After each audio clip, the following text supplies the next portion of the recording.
My desert. My Arrakis. My Dune. All right, we're in. We've made it. Multi-stream on. All right, we got some crazy stuff going on in Dune universe. It's been a while since I did a live stream like this. Um, been busy with many a glorious thing behind the scenes. So just I don't even know how long ago. Today I don't know what time. What time did they? 3 hours ago. Looks like they posted this Dune movie, which is Legendary Films or whatnot. They posted Dune Part 3 trailer coming out tomorrow, 4 o'clock on TikTok, it looks like. Yeah, so unfortunately, TikTok pulled my streaming key. They do that randomly. I don't know why. I didn't do anything bad. So I guess I got to reapply. So, but I get no views on TikTok anyway. Um, so, well, here it says be the first to see the teaser trailer live on TikTok tomorrow at 9 a.m. So, oh no, so it's not 4 o'clock. It's 12 Eastern time. So 11 o'clock. So I guess I'll be at work watching it, and then when I come back from work, we'll talk about the trailer, I guess. Uh, I'm not gonna do a live react because that'll just get copywritten anyways. So everyone go watch it, and then we'll talk about it later on. I'll do another live stream. So I was supposed to live stream something else tonight, but that's changed now because of this information. So I want to kind of give my thoughts on these trailer pictures and see what you guys think. So hey, we get a chance to get people in here tomorrow. Not it's not the trailer hasn't come out yet. If you're just joining, it's tomorrow. So now I want to talk about the photos though that they dropped. So I'm looking at some of these photos and I'm like, okay, obviously they're going with the evil Paul angle of this, even though he's not really that evil in Dune Messiah. He's just basically losing his powers or whatnot. And so I think they're really gonna try and go into this. He's bad in this one, like even though he's just basically in the book, he's essentially just kind of losing control of everything more so than he's evil. So yeah, it looks like I feel they're gonna go down the rabbit hole of he's he's he's evil baddie in this one. That's what I feel they're gonna do because they're kind of hinting towards that and Dune Part 2. I mean, the things that he allows that he pushes to happen, yes, I guess technically are evil, but he's not like an evil-hearted guy. But I think they're gonna actually go with that angle here, like he's evil in his heart, kind of situation. I don't know. I don't know. What do you guys think? Those of you who have read Dune Messiah, I might actually go back and so I'm in the process of reading right now Dune, the book Dune House Harkonnen, which is like a freaking long book, which is the second book in that prequel trilogy, The Great Houses, and then it's like the third big trilogy of Brian Herbert. So the first two big trilogies is of course Valerian Jihad. Then you have the Great Schools, and then there's like little short stories I think in there too. And there's like some books that there's a short story book, and then it jumps 10,000 years basically to freaking House Atreides, the book. So they're kind of using that Dune Prophecy show as a filler for that. So, dude, you have 10,000. That show could go on forever. You have 10,000 years of open space between Dune Prophecy, the TV show, and then Dune House of Atreides, the book. So then, and that's still 40 years before Dune. So there's so much wiggle room in there. These people have. I mean, if HBO does this right, which we'll see what happens with this movie. If this movie flops, which I don't think it will flop, I just don't know if it's going to be as good as the other ones. I'm just worried because it's a different cinematographer. I don't know what you guys think about that. What do you guys think about that? That they change up some. They don't have the same. Dan Fraser, I believe his name was. They don't have the same cinematographer from Dune Part 1 and Part 2. It's a different guy because he's doing the Batman sequel. So I have my and Dune Messiah was such a short book compared to the other ones, and it doesn't have a good ending. I just don't. Like, I mean, for normie audiences, it wouldn't be a good ending, I should say. Don't expect this to be a hero wins or none of that stuff at the end of this movie. That's what I'm saying. People are going to be let down, I think. Um, and I just don't know if this movie is going to be normie audience material. I just don't know because this is the end. They said Denis Villeneuve's done after this movie, and so did Timothy Chalamet. Said came out and said I'm done playing Paul too. So I think this is going to be it for the Denis Villeneuve Dune stuff. You know, he's not doing it anymore after this. So after who takes it over, depending on how well this movie does, I don't know. I am Dune Part 2. I was not worried one bit. I knew it was going to be good. And then, but Dune Part 3, I am slightly a little bit worried.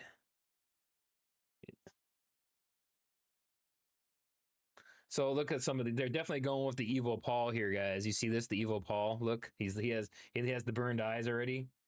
You see that they're foreshadowing already. They're telling us something there. Let's go back to what's the other pictures. See Chani. She's got a big old nasty scar right here. We'll know from the trailer tomorrow how they're gonna what angle they're gonna go with in the beginning of the movie, because that's really the beginning is gonna make this movie. I think the end is what's going to piss people off. But if they do enough good action stuff in the beginning, I think they can hook people. This movie needs the problem with this Dune Messiah book is that it's it's just not gonna it's a little weirder than the other ones, for one thing. And then it's just the ending is not what people were. It's not gonna think. Imagine, think Episode 3 Star Wars type ending, guys. Because guess what? Guess where George Lucas copied it all from? Dune. Right? So people, yeah, I don't. So if this movie makes a lot of money, they'll have a different director, a different cast for. We're gonna see the twins in this movie, some form of fashion. We don't know. It's been speculated. I know Nerd Cookies has done a lot of the coverage on that, and so she said maybe it's gonna be flashbacks or whatnot. I don't know. I haven't really. I've been kind of out of the loop on the Dune news the last few months, because I've been focused on other things, and I'm just gonna kind of spike the channel back up again. But I know I've been playing a lot of Dune Awakening. That got me kind of sidetracked. I've been playing Dune Awakening off stream and on stream for like the last year, essentially. So that threw me off. Even though that game kind of tanked, I've been playing it the whole time. Um, no, Leah, they won't do well. You don't know what they're gonna. Like I said, I don't know what they're gonna. Oh yeah, China. Yeah, that's what I'm saying. MLW Memphis. That's what I'm worried about too, because I have a feeling that they're gonna do that. That's what I'm thinking. I think they're gonna make Paul evil. If you just got here, look at the Paul's face. Look at the Paul's picture here. If you've been here the whole time, look at this. Look at the picture they put out for Paul for the teaser trailers. They're making him all evil, and I think they're gonna go with this. He's in the books he's doing evil. He's allowing evil things to happen with the Fremen and all that, and the jihad, but he's not evil in his heart. He's not an evil person. I think they're gonna do the evil. He's evil in his heart crap in this movie. I'm worried, and that Chani's gonna have, and she's gonna end up being. They're gonna change it up and make her like part of the conspiracy. I hope, dude. They better. I mean, if they do that, I don't know. Book people will be pissed, and then audience aren't. They have to end with the ending has to happen, like with what happening. You know what I'm saying? I mean, I'm not. If you guys want me to tell spoilers, I can tell spoilers from the book right now. But let me know in the comments. But I will tell you what happens in the book. The book is 57 years old. So if you haven't read it, and you like Dune, then that's kind of on you at this point. I think that I have theories on the way the movie's going to end. I know how the book ends, But and look, they're even foreshadowing with his eyes right here. Look, you see his eyes? They're all burnt. Go look at it if it's not zoomed in enough. They have the burns and stuff around his eyes already. It's Johnny. Yeah, so we know the twins will be born, and then I'm just gonna spoil it right now, guys. Chani dies in childbirth in the book, but I think that due to the fact that what's her face is meddling behind the scenes, trying to make her sterile and all that stuff, they can't have kids because she's jealous and all that. It's essentially a large plot to overthrow and assassinate Paul. Will be the main plot of this movie. Everyone's coming together to kill Paul. The Spacing Guild, the frickin' Benethlaxu, the frickin' the Bene Gesserit, the Reverend Mother, Gohaim, the even some of the Fremen. So it's like everyone's pissed that Paul's controlling spice and then doing all this stuff and pissing everybody off. And then Jason Momoa is going to be back as a Gola. And I feel that they're going to have how much I have a theory. This might not happen. I have no any evidence of this, but I fear this is a fear I have. Not a theory that the movie's going to go is that Paul's going to end up killing Chani for himself, and then and she's going to try and stop him. They're going to make her. Well, this is a fear. This is not happening in the book. In the book, she's just basically kind of a bystander, essentially, and then I feel that they're going to push that in the movie, make him the baddie. And then I don't know how they'll do that, but that's just a fear. I hope they don't do that. I hope they do it like the book. Well, they're making his head shaved. You can't really see it. His head shaved. His hair is cut if you look closely. Because you see the production pictures of him. Yeah. So yeah, the book we're gonna have Bajaz, whatever his name is, the dwarf, the Golub dwarf guy, and then he's basically like the little evil conscience at the end of the book, trying to convince Paul to let us bring her back, let us bring her back as a Gola, and then he just looks at freaking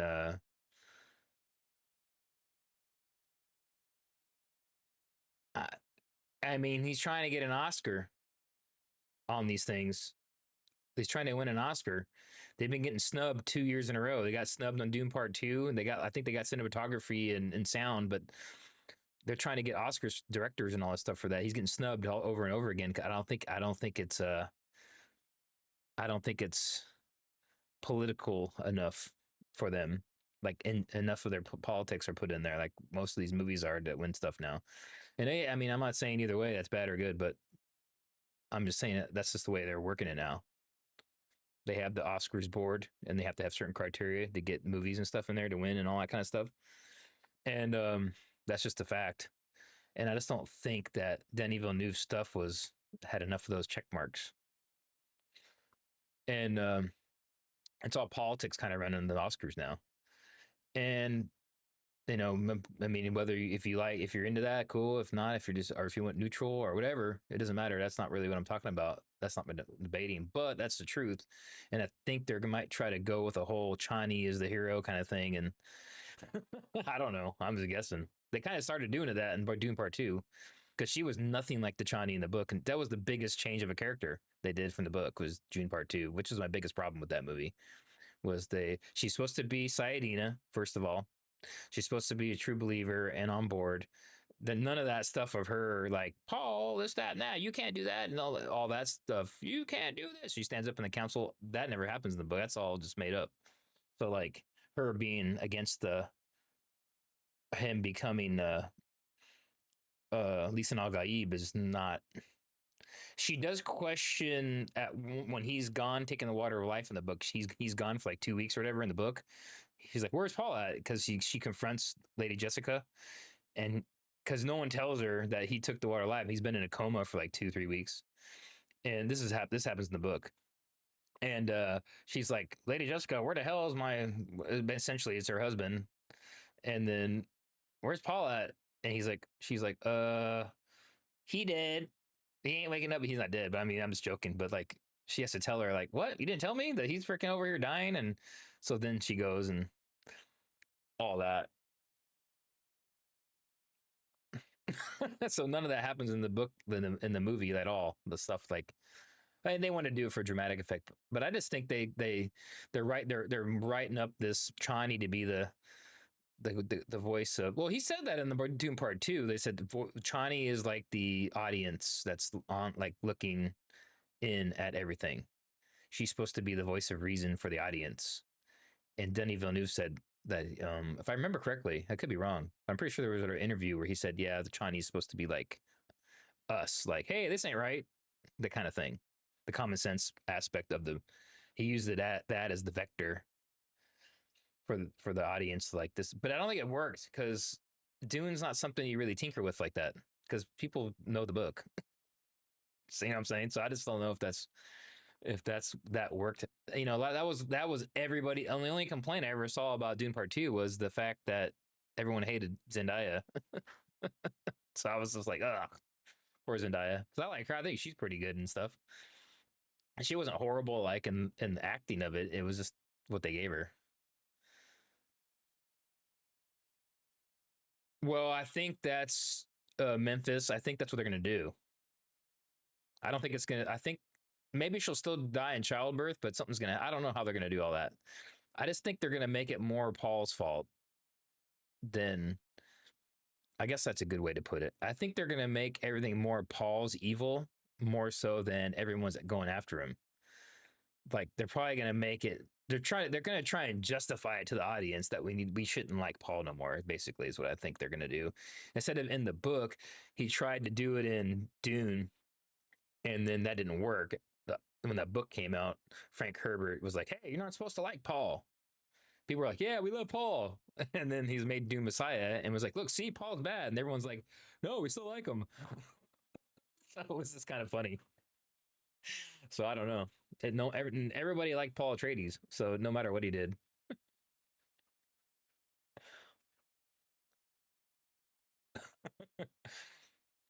She'll be born. She's old. They're doing time jump. Yeah, it's Aaliyah's gonna be Anya Taylor Joy right here. I wonder if they're gonna CGI her to make her look younger because she's only supposed to be like 14, 15 years old in Dune Messiah. And they have all that creepy stuff with her and freaking and hate Duncan Idaho getting it on or whatever. So like basically, yeah, there's all that weird stuff in the book. So I don't know if they're gonna do all that. She ends up, shacking up with them later on, right? So then, but she ends up taking over. The lady Jessica's hiding out on Caladan with Gurney later on. In if you guys read the book, Dune, Winds of Dune. So the way it works with these prequel books, if you guys are new to the channel, I cover the prequel books and the alternate books too, like from Brian Herbert. Oh yeah, yeah, that was completely stupid. Yeah, I knew they were gonna kind of probably do that.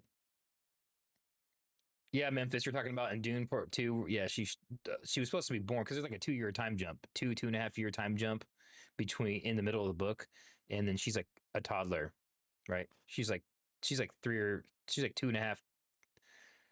She's like essentially, I remember the exact timeline, but she's essentially 2.5 years old towards the end of Dune, the book, and then she's like, but she's a full adult in her mind, right? So she's walking around, "Mommy, these Fremen are idiots," and then they're like, "They were scared of me," and she's like basically this little kid, like punking everybody out. I don't like her. She's talking about what's her name, Ganima? No, not Ganima. That's the Ganima's the who's the my voice what's the the what's her face? I can't think of it. They kill him. He stabs him in the beginning. Why can't it? It's on the tip of my tongue. The wife of Jameis's wife, Hera. Is that her name? Was Jameis his wife Hera, and then Paul takes her as the servant, essentially not a wife, and then the two sons become bodyguards. They could become Fedaykin.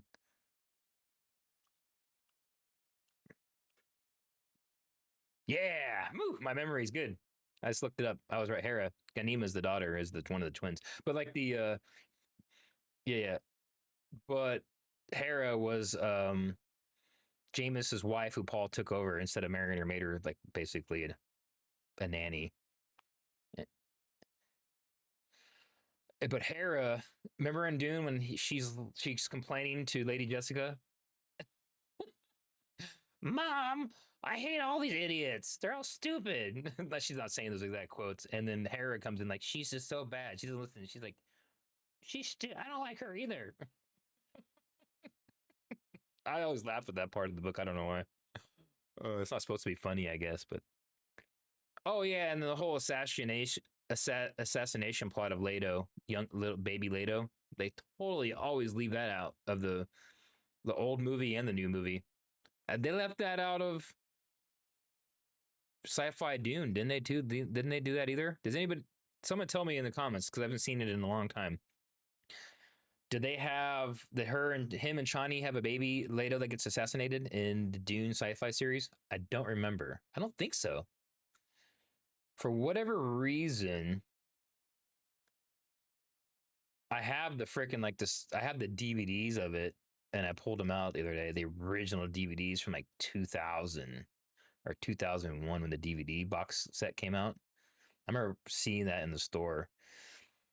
I've always loved Dune my entire life since the first movie came out in '84, and I've been a Dune fan like since I was a kid.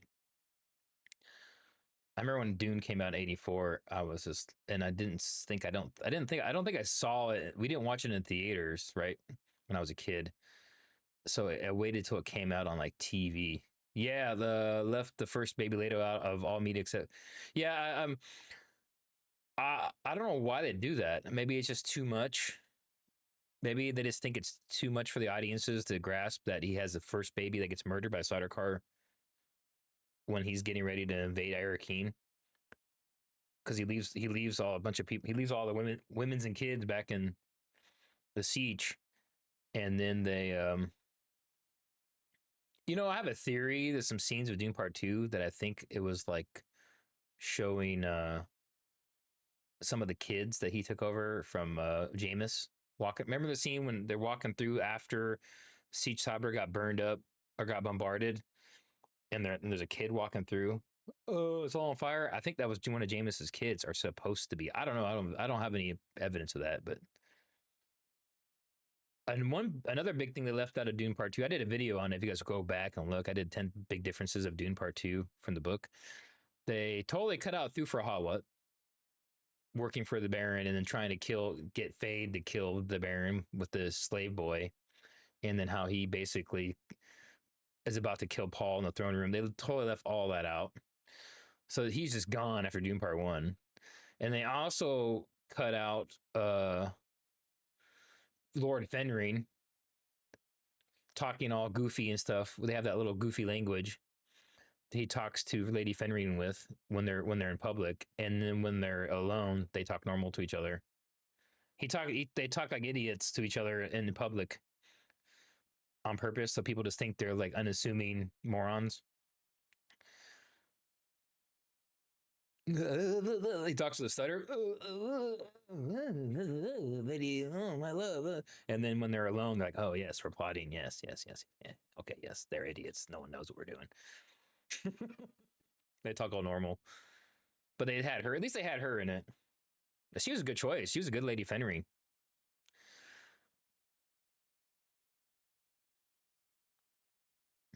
Dude, in House Atreides, the book, and House Harkonnen, Fenring is evil, dude. Like, way so evil. he's killing, he's killing freaking Emperor Shaddam's concubines with. He's testing his freaking his like traceless assassination guns and crap on him. He's like the eldest concubine. of Shaddam. Why are Paul's eyes?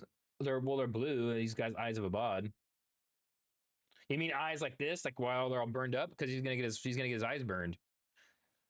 He gets burned. He gets blinded in this movie. Like I'm saying, I don't think people are going to like this movie as much. I don't think I like the ending. He's gonna get blinded, and then he's gonna basically at the end of the movie, if they do like the book, he's literally just gonna walk into the desert in shame and depression, and you think he's gonna get eaten by a worm, but he doesn't actually die. So, um, I kind of just probably ruined the end of Doom Part 3 for you if you're watching right now. But you know what, though? If you haven't read the book, it's 57 years ago. So I don't care about spoiling stuff. Not for this franchise. It's like saying, like, I never knew how the Lord of the Rings ended. It was written in like the 1920s, right? Yeah, Chani's gonna die. Kids live. Uh, what's his face is gonna die. Oh yeah, let's look at Seitel. Okay, so we have Paul, we got Chani. Duncan's gonna come back with the silver eye. He has silver eyes because he's a Gola. He's a clone in this one. His name's Hate. Hayt. He's a Gola that they bring back because the Sardaukar sold his dead body to the Thalaxu, and then they reanimated him as a clone, a Gola, and they give him they brainwash him. They use the Spacing Guild and all that. There's there's gonna be a scene in this movie where there is a throne room meeting scene. Paul's meeting with all the delegates and all the stuff, and then a stage 3 or 4 Spacing Guild navigator comes in. So we should see a real mutated Spacing Guild navigator in this movie. If we don't, I'm gonna be pissed.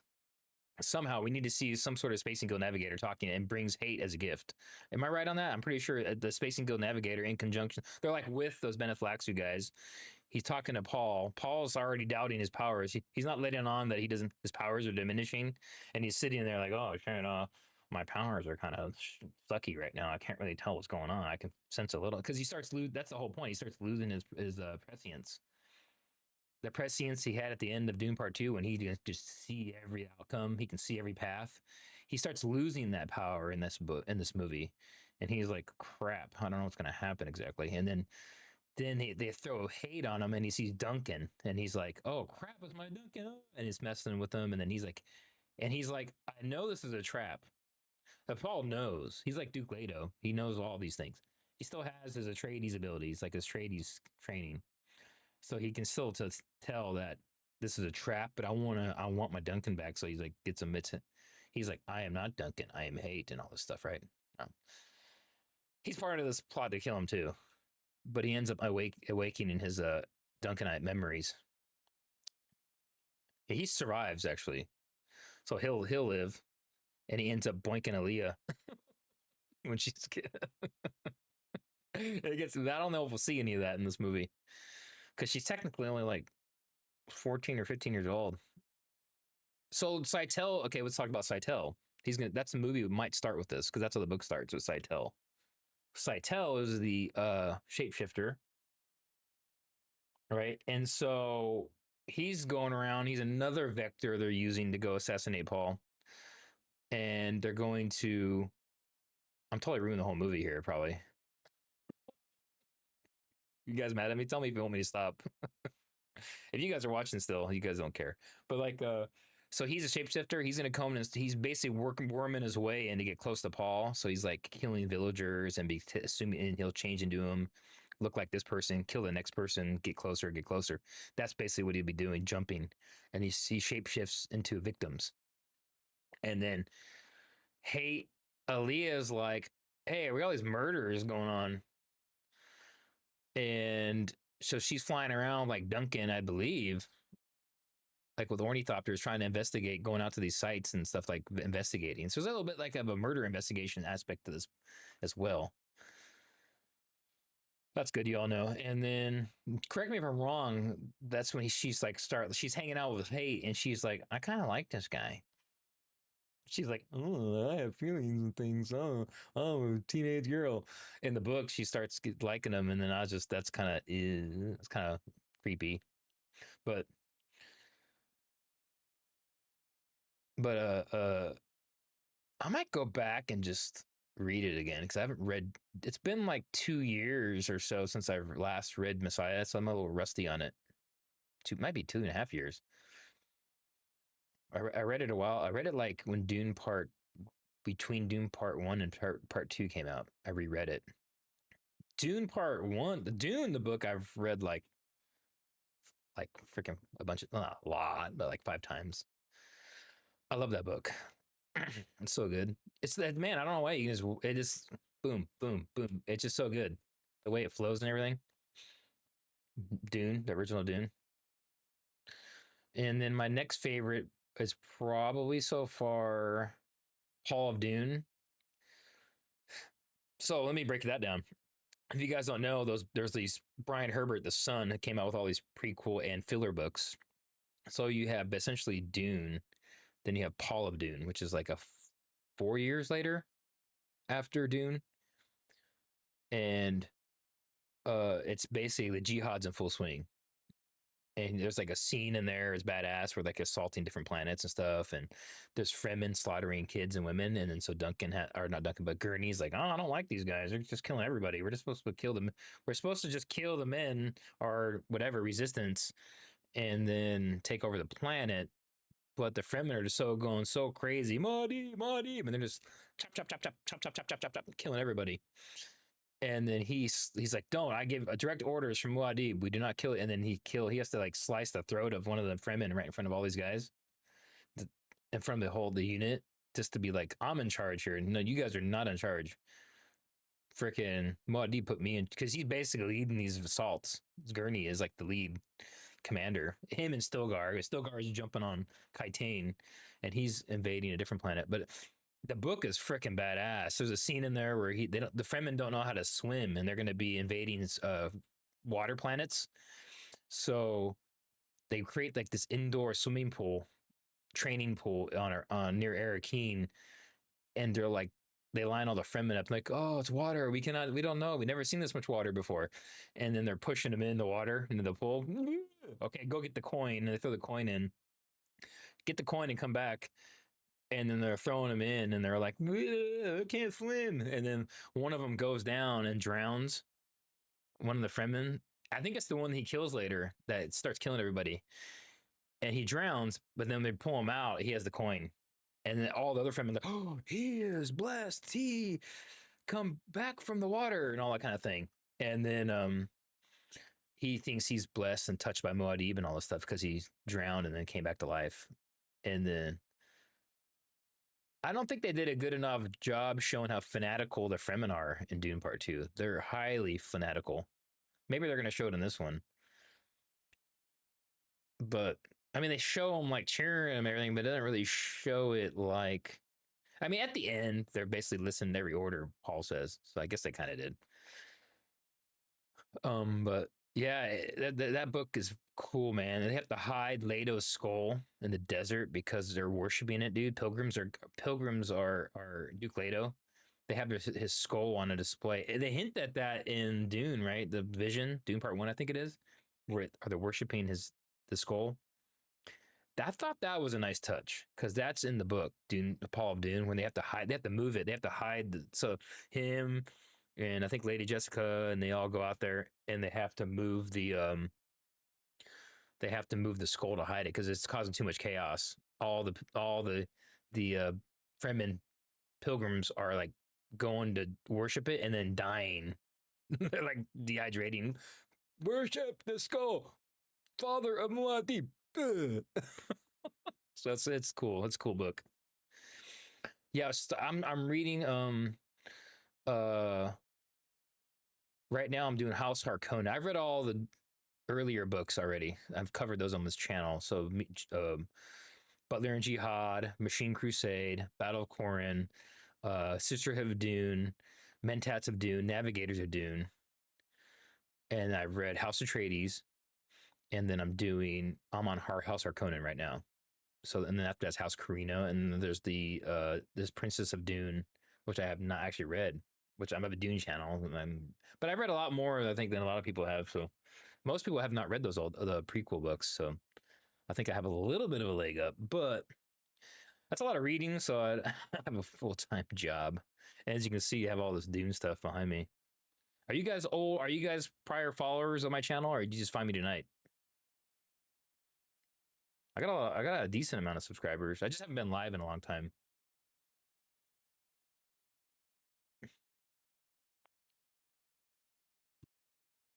I'm just keeping. Oh, nice. Groom at 1990. Welcome to the channel. Yeah, I'm a Dune channel, so you guys go and check my channel out. I do everything Dune. I've been doing this for a couple years now. Really, when Dune um Awakening kind of was getting ready to come out, the video game, I started my channel, and then Dune Part 2 was getting ready to come out. So that's kind of that fall before Dune Part 2. Because Dune Part 2 was supposed to come out in October, remember? It got pushed. It was supposed to come out October 23. Yes. And it got pushed till March 24. Was it March?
There we go. I don't know if this is working now.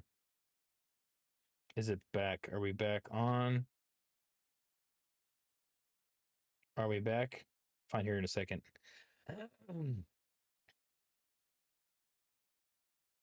Let's see here if it worked. I just don't know if that's going to work or not. There we go. I fixed it. All right. Sorry about that. This freaking mic, this mic setup I got, it started doing this not too long ago. Yeah, but I was talking about these pictures. So we got Paul. We talked about Paul looks all funky here, right? So they're foreshadowing with his eyes, obviously, that they're telling us about his eyes are he's gonna get blinded, and they're making him real evil. So I have worries. I have worries about that. We got Chani. Not much to show her. She got this nasty scar right here, but not really much else to show. It looks like they're going to have her doing a lot of warrior type stuff, which is not really what she's doing in that book, but that's all right. We got Hate, Duncan, Idaho. He's the Gola. He'll be back. Stilgar. He's basically a true loyalist to Paul, no matter what, in this movie. Lady Jessica. I don't know. She's not really in the book, so I don't know what they're gonna do with her. She's barely. She's the steward of Caladan, as far as I'm tracking during that time period with Gurney. So I'm not sure how they're going to play that into the movie. But the mic sounds weak. It seems pretty loud to me. My mic sounds pretty good to me. I'm gonna put some music in the background. I'm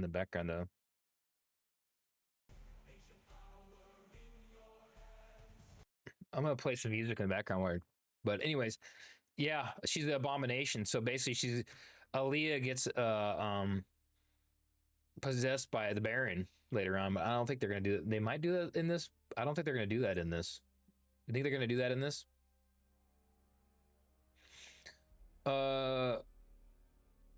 We got all kinds of chats going on here tonight, guys. Man, thanks for everybody tuning in. This is the best I've done in a while for coming back after. Heck, I haven't done a live stream. I played Dune Awakening, but I'm doing news today. I'm not doing Dune Awakening. I played Dune Awakening earlier, actually, for like an hour on my laptop. I was getting well, that's what happens. Gurney's supposed to be. I mean, it's hinted in the. Well, it's not even hinted later on. They're shagging later. Gurney's supposed to be a lot uglier in the books. He's like really ugly and lanky, and he's like. But they made him Josh Brolin in the movie, so he's not ugly, right? So they made him into a middle-aged hunk. So I don't think she'll be complaining much about that. Yeah, he'll be hitting that for sure. Lady Jessica, because I think they do I don't think that they're directly say. Does anybody remember later on? Do they directly say or they just hint at it? I don't think it ever says directly. There's not like a scene. I don't think there's a scene of them like going at it. Listen again. But they kind of like basically hint at it. But I don't know if they're gonna show that, and I don't know if they'll show any of that. It could maybe. I mean, she was totally in love with Duke Leto, but I mean, he's gone. What are you gonna do? She has nobody else left. I mean, Paul's basically gonna be. She's essentially afraid of him in the books.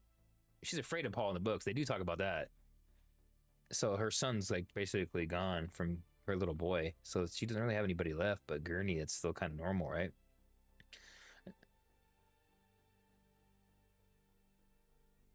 Yeah, I like HBO, or correction, of course I like HBO. I like Dune Prophecy, the TV show. It's pretty good, and it's like basically a sequel to the Great House's books.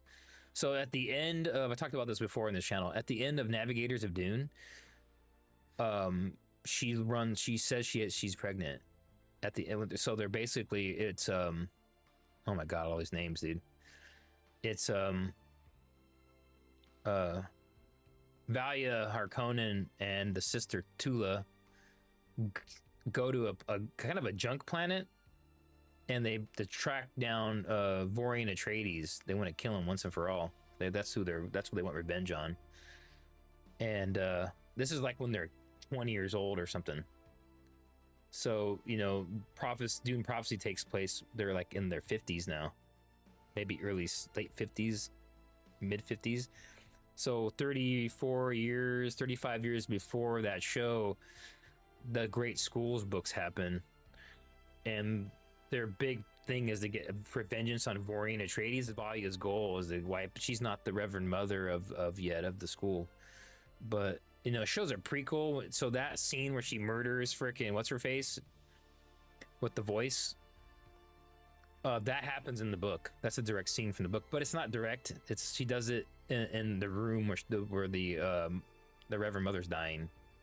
So they have that scene where she's dying on the bed, and then she basically in the book she makes them vow to work together, and then she dies. And then immediately frickin' Tula's, or not Tula, but not Tula. Tula's working with her. The girl the lady she kills. I can't. The name is on the tip of my tongue. But she's like, oh, we're gonna go and destroy the machine and all that stuff, because she finds out about the thinking machine stuff they have in the basement, like in the show. And she's like, no, kill yourself. She does it right there in the room, and it's just the two of them. And then she stages it. They don't know about the voice. Nobody knows about the voice. She created the voice.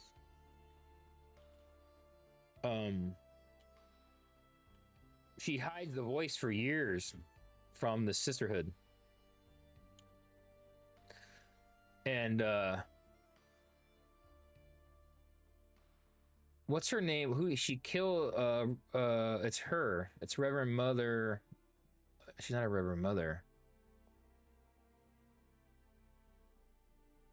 Who does she play in Dune? It's this lady that she kills. You guys can't see what I'm looking at here. Let me look. Dorothea. So anyways, that's what I couldn't remember it. So Dorothea gets schwacked just with the voice, so I left that in there from the book. And then but she uses, there's a scene in the book where they have, so what happens is originally on Warlock 9, not Warlock 9, the other, not Warlock 9, that's where they go later. The original Sisterhood planet is Rossack. And Rossack, they have a different poison to become Reverend Mothers originally. So what's going to happen in Dune Prophecy, this show, is they're going to find the water of life and start using that. They're going to, that's what the Fremen, the Sayadina, are going to find, because they're going to that's what I think they're going to do in the show in Dune Prophecy, is that they're going to have Valia, or it might be the Princess Yenne's, I think her name is because remember at the end of the season, her and the Atreides guy, and then Valia run off to Dune. I believe she's gonna have her start the Sayadina. That's my theory in that show, and start working her tendrils into the Fremen, because they're gonna discover the water of life. And I think what's gonna happen is they're gonna realize it's more powerful than the Rossack poison, because they're using Rossack poison before that to become Reverend Mothers. What's gonna happen? I bet you they're gonna give it to Yenne's, and she's just gonna be like, just like, boom. That's my theory. I don't know what's going to happen in, because the books have never covered that stuff. What happens in Dune Prophecy? It's a sequel to the books. So, but going back to the Vorian Atreides, he's out there somewhere hiding still. He gets surgery to change his face to hide, because he doesn't age. He's basically kind of immortal. It doesn't say they're immortal ever in the book. It just says he lives for a long time. He has life extensions basically, and at the end, he lets them think they killed him. He blows their ship up and ejects out, and then he Yeah, I know, dude. Arrakis. I want to see Arrakis in the show, and I think that's what they realized in after Dune prophecies that people want to see Arrakis more because it's called Dune. We want to see Dune, but Dune doesn't really play that big a part in uh those prequel books, so it's kind of fair. Even though there's a scene where, oh god, I got into this over and over again. But when Tula and Valya's brother runs off, remember? Did you watch the show when he goes off to go? I'm gonna go join the government, and then he comes back dead on a cart. He didn't come back dead on a cart. He was in a box. Vorian sends him back from Dune. He gets killed on Dune, but not by Vorian. Vorian becomes friends with him, and he convinces the brother that he didn't, it wasn't, it wasn't us who really screwed you guys over. It was yourselves. It was your frickin' great grandfather or whatever, a frickin' that tried to bypass and sabotage the fleet in orbit of Corrin to stop the fleet from firing on the thinking machines. So if you guys, it's they blamed it on Vorian, they blamed it on Atreides that they get exiled to freaking the planet. So hold on a second, my wife's yapping down here. Holy smokes.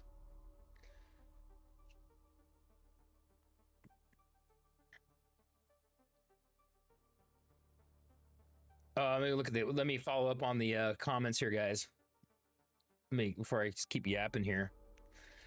Out of all the films this year, Dune, Messiah, and Godzilla Minus Zero are what I'm looking forward to. Are they doing another Godzilla? Dune is the only movie I've been looking forward to this year. Oh wait, no, I'm not. It's not true. This week, Project Hail Mary comes out, guys. This week, go to IMAX, go watch it. It's a great book. It's a science fiction, very interstellar like kind of feel, but it's gonna be more of a. It's not interstellar. It's gonna be more lighthearted, and it's gonna be more of a ET kind of thing going on there. Old. It's gonna feel like an '80s sci-fi science fiction movie more so. We could talk about that real quick too. So, dude, this looks creepy, right? So I don't think she does all this in the book though. She's gonna go hardcore Reverend Mother, but she's pissed off. So Princess Irulan's gonna get all pissed off with the Reverend Mother, or venting towards her, like, Paul doesn't want to blink me. I need an heir, and he won't touch me. So she's secretly putting for. I was about to say laxative. She's secretly giving it Chani. She's giving her poison to keep her infertile, but she gets pregnant anyways, and then because of that poison that she's given her, there's childbirth complications. Spoiler alert, but so Irulan basically I think she's loving Paul, right? Does she kind of love him in the book? She's like, I want Paul. She's kind of whiny in the book about it all, so I don't know how they're gonna do it in the movie. I want him to like me now. I need to have that baby. He doesn't like me. But that's kind of how she is in the book.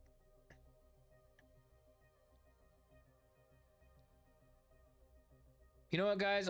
Tonight, I'm gonna go back. I'm gonna stop the book I'm reading, and I'm gonna go and start Dune Messiah. Since I'm gonna go redo it because I need to be fresh on it if I'm doing videos on it.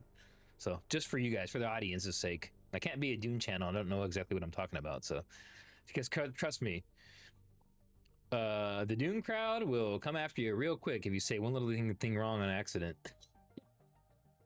They're relentless. That's what I'm telling you. I don't know why they try to mess with the scripts and stuff to make them not like the book a little bit. They should have left Chani the same. Maybe I get it. They wanted to make a little more drama in there for audiences. Maybe that's why they did it, but they could have done that with Thufir. You know what I'm saying? They could have had the whole Thufir scene show up. They could have had him. I don't know what happened with that. Maybe his scenes just weren't working. They cut the Lord Fenring scenes too. He was in the movie as well, Dune Part 2. But I don't know. What do you guys think about that? So Project Hail Mary is I've read the book recently. Not recently, but months like last fall. And I know this actor, but he's playing a Fremen, obviously. Who's he playing? Maybe he's the guy that's gonna try and kill Paul. Maybe he's like the ringleader or something. One of the Fedaykin that try to. Maybe it's gonna be one of them. What do you guys think? Yeah, I don't know who he's playing. We can look his name up. It might be a fake character that's not in the book. Who knows? They do that sometimes. But yeah, so Project Hail Mary comes out this week, guys. And I forget. Oh, I didn't tell you. Did I show you guys this on video? Hold on a second. Here.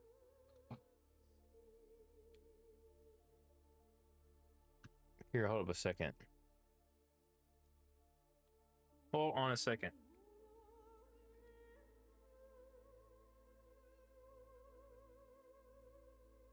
Oh, that's what it was.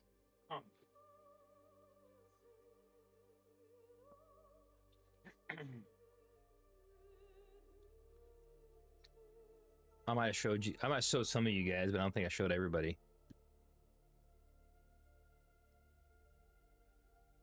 Yeah, so I got I got in the mail the Dune Awakening soundtrack records. Pretty cool, right? There's 2 records in here. I haven't opened it. I'm not planning on opening it because I've already got the soundtrack. But yeah, there's 2 records in here. Pretty cool. Well, that's one thing. The soundtrack for the game Dune Awakening. If you haven't played it, it's a pretty freaking cool game. But it's a survival Dune game. I get it. Some people got bored of it because they didn't have a very. There's not much to do at the end once you kind of master it. But what I did get back from the comic shop was the 3 different covers for the new Chris Knight Dune, the Edge of a Chris Knight, Rage of Shai Hulud covered comics. So if you guys look, and I got them graded, so they're basically just the art cover. So if you see right here, right there, that's cover 1. That's a 9.8 grade. Can't really read that. Yeah, Chris Edger. There's a comic. There's brand new comics out for Dune, by the way. They're kind of prequels. So it's basically one where it's like Shaddam Mapes' origin story and stuff like that. So it's kind of cool, actually. Here's the second art cover of it. It's the same comic book, it's just different covers, guys. I got that art cover alternate graded 9.6. And then there's Rage of Shai Hulud, and then that's what this one is. And then the other book was I have it, but not. I do have it graded. Yeah, I got it graded as well. It's the other book. It's I can't remember, but I think they're gonna put them in a compilation graphic novel book eventually. So you guys can just wait for that. I'm guessing and buy all of them in one compilation. They seem to do that with the Dune stuff. They end up putting them in one thick book. Oh, and here's the other one. So there's some comics I saw, some Dune comics I saw at the comic store that in there is in the slots too. That's pretty cool. I got that. So I did get some new Dune stuff, and then plus those Dune cards. I did those Dune cards in earlier the new Topps Dune cards. They're not as rare as the release day stuff I got. For those of you who for those of you that are been around, Batman, that looked like Batman, that one. In the upcoming Dune, who do you think will play the face dancer? Well, we already know. It's what's his face? Right here. That's Seitel. It's Robert Pattinson. He's the face dancer. He's the shapeshifter.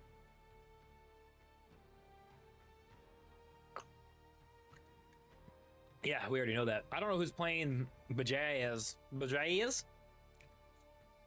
Bedazzle? That's what I like to call him.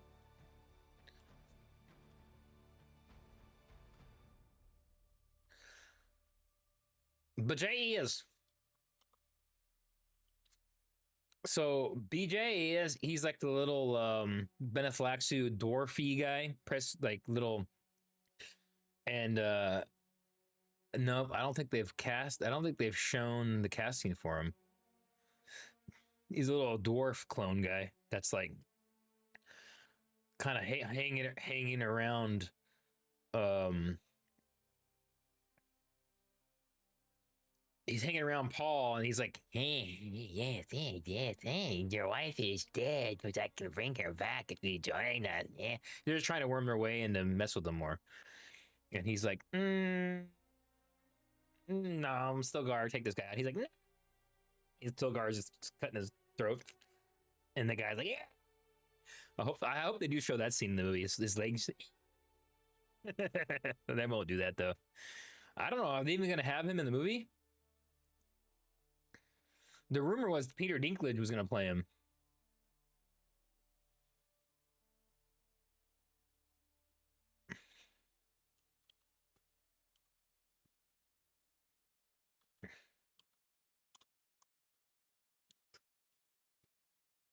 I think there were rumors. I don't think as far as no actor has been officially confirmed.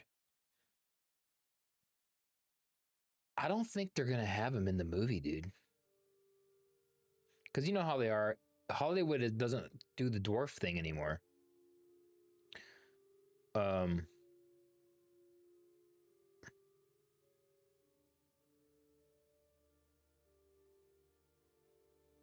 yeah, I don't think they're gonna. I don't think he's gonna be in the movie. I think they're gonna leave it out because I think it might be. For one thing, it might be very Island of Dr. Moreau-ish, weird for people.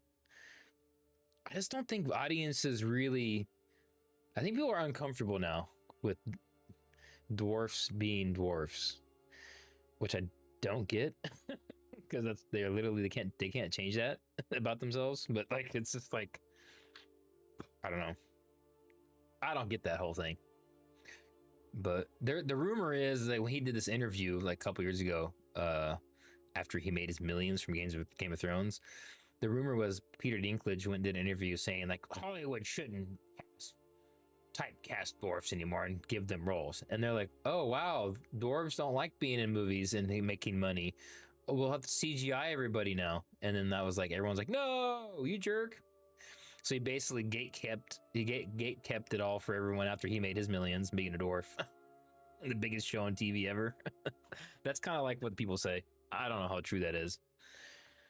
Yeah, well, the dwarves are all computerized, and the I never watched the Snow White. Oh, Action Snow White. Like, is that the one with what's her face? Kristen Stewart. Those were not that bad movies, was right? Those was it Kristen Stewart Snow White ones? With Charlize Theron as the witch on it. I don't remember those being that bad. The Axemen or whatever they were called.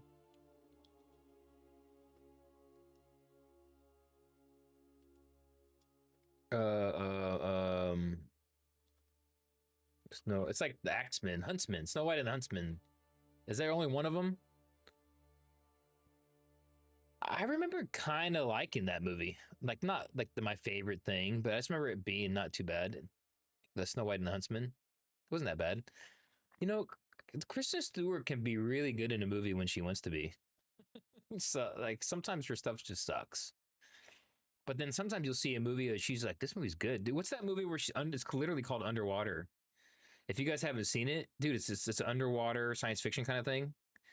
And she's like a scientist in this deep water. I figure like an oil drilling company or something. They're running this platform deep underwater, and everything goes wrong. And she wakes up, and it's like basically the thing is flooding. And it's a good movie. It's a good little science fiction thriller horror movie, and she's in it, and you get to see her kind of in her underwear. Um, she's kind of good looking. I think she's all into women now, though. I think that's her thing. So sorry, guys. Sorry, fellow. She's off the market. I don't know. I don't even with all her crazy politics. I don't. I do. I like her. I don't know why, for whatever reason. Her and Jennifer.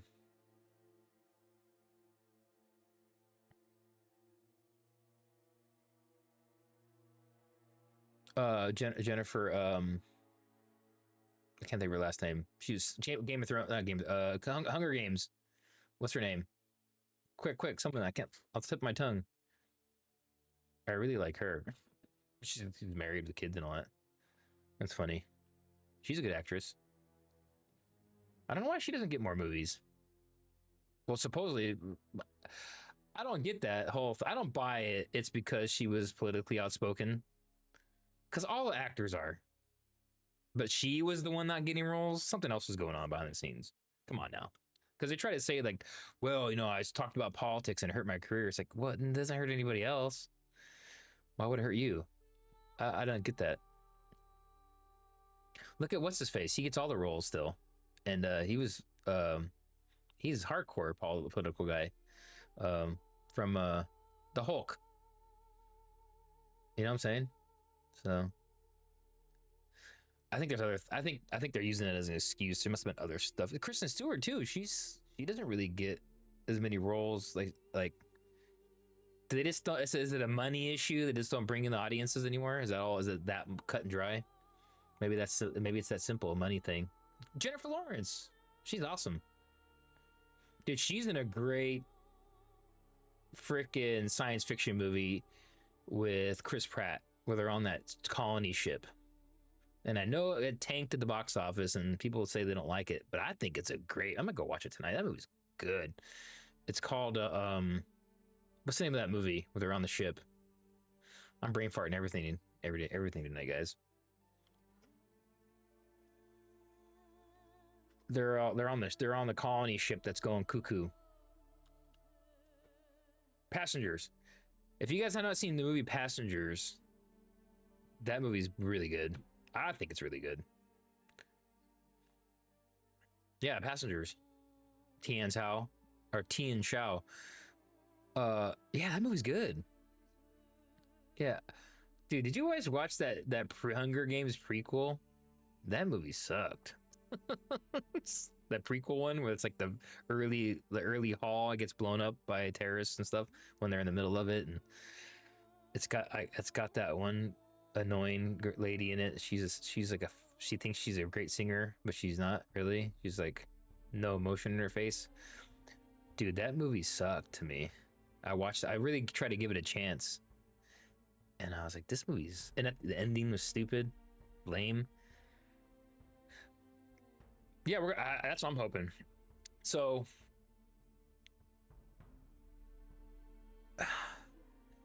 Cale Pendlebury. I had to read that for. I was like, eh? Cale Pendlebury. Yeah. So I'm hoping we get the beginning. I hope we get the part of Paul of Dune in the book. So even though it's not Frank Herbert, it's his son's book. I hope we get part of Paul of Dune because it shows the jihad. Because Dune Messiah doesn't really show battle scenes of the jihad, but Paul of Dune does. There's full planetary invasions, and I hope we get those scenes. I'm hoping. I don't know if we're gonna get it, but I mean, if they want to pull in audiences, if they want to pull in mass audiences to this movie, they're gonna have to show in the beginning of the movie a jihad scene, planetary freaking invasion. And because that's what the audiences want to see. Because at the end of Dune Part 2, there's they just stole all the freaking Emperor's Sardaukar ships, so they have a whole brand new fleet, and then they're about to go freaking invade. So if they don't show them doing at least that a little bit in the beginning of the movie, I think that'll piss people off. Hey, I want to see the war. If it just cuts straight into like 14 years later and he controls the galaxy or the known universe, I think people will be like, hey, what happened between that? So they're going to have to show something. And this is really supposed to be a time jump. So I think this is really supposed to be 14 years later. Like is Aaliyah 14 or 16 in Dune Messiah? She's like, I don't think she's 16 quite yet. Maybe. Yeah, Memphis. I think if they don't show it, I'm going to be kind of mad. And if they don't, I kind of agree with you. They better show it in the beginning. It would have to be in the beginning because, Messiah takes place, majority, he conquered the whole place already. So they jihad for like 5-6 years or something. I think it's the tail end of it in Paul of Dune. So another book also, fellas, and people and ladies, if there's any ladies watching, the book Winds of Dune is the direct sequel to Dune Messiah, which is another Brian Herbert book, and that takes place like 30 days after Dune Messiah. So there's a book. There's a book sequel, direct sequel to Dune Messiah before Children of Dune. And it's when they call Lady Jessica from Caladan, they send an envoy there and they're like, hey, Lady Jessica? Yeah? We haven't heard from my son in a while. What's going on? And he's like, well, he kind of went cuckoo. By the way, you got 2 grandkids now, and your granddaughter dead, and your son went cuckoo walking the desert. She's like, what? Why didn't anybody tell me? So she comes back, and then she gets in there, and she sees that Leia is like sitting on, she's like the evil queen from Alice in Wonderland. Off with her head. Oh, she's like, this place now. And she's like, oh shit, my daughter losing her mind too. So it's kind of funny. That's a good book. Winds of Dune. Look it up, guys. It's funny. And then Hate, of course, standing by her side because she got that good, that Duncan D. So then she thinks she's badass. I make that joke about it. She got that Duncan D. She got Dunkin' Donuts. She got Dunkin' Donuts. And she becomes a badass. Because in Children of Dune, she's on the throne running the show still. It's like the steward. My brother, Duncan gave me the donut, the Dunkin' Donut. He Duncaned me. He Duncaned my donut. Oh God. I joke. I like to make jokes. It makes it more fun. Paul of Dune and Winds of Dune. Yeah, dude, they're good. I think they're pretty good. Oh, and you have the whole plot in there about because you do realize in the books,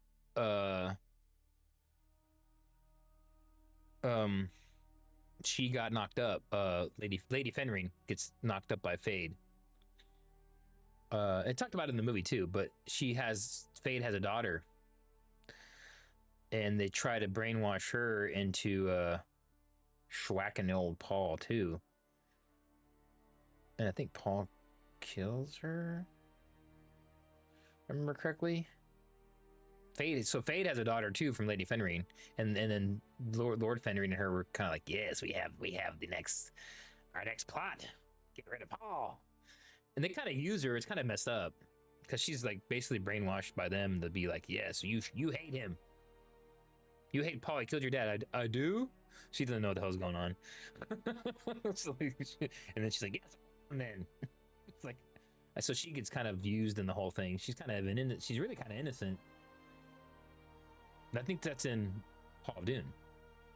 I'm kind of ruining the book, guys. Yeah, I won't ruin any more of that. Paul of Dune's cool. So if you read Dune, go to read Paul of Dune right now, or next. And then read Dune Messiah. Then you can read Winds of Dune. And then after Winds of Dune, you got Children of Dune. Yeah, there's these filler books that Brian Herbert did. And I like them. I think they're not, the writing style is not like Frank Herbert, okay? I've talked about this before. It's more of a modern writing style. More of a kind of a modern kind of, so, Frank Herbert had his style of really thoughtful writing and kind of inner monologue and all that stuff. And then, Brian Herbert wasn't really trying to just copy his dad directly. So he's kind of just made more a modern reading style for his books. So kind of like if you read like a 40K novel or whatever, I kind of compare him to like a Warhammer 40K or a BattleTech book or something or whatever. If you guys have read anything like that.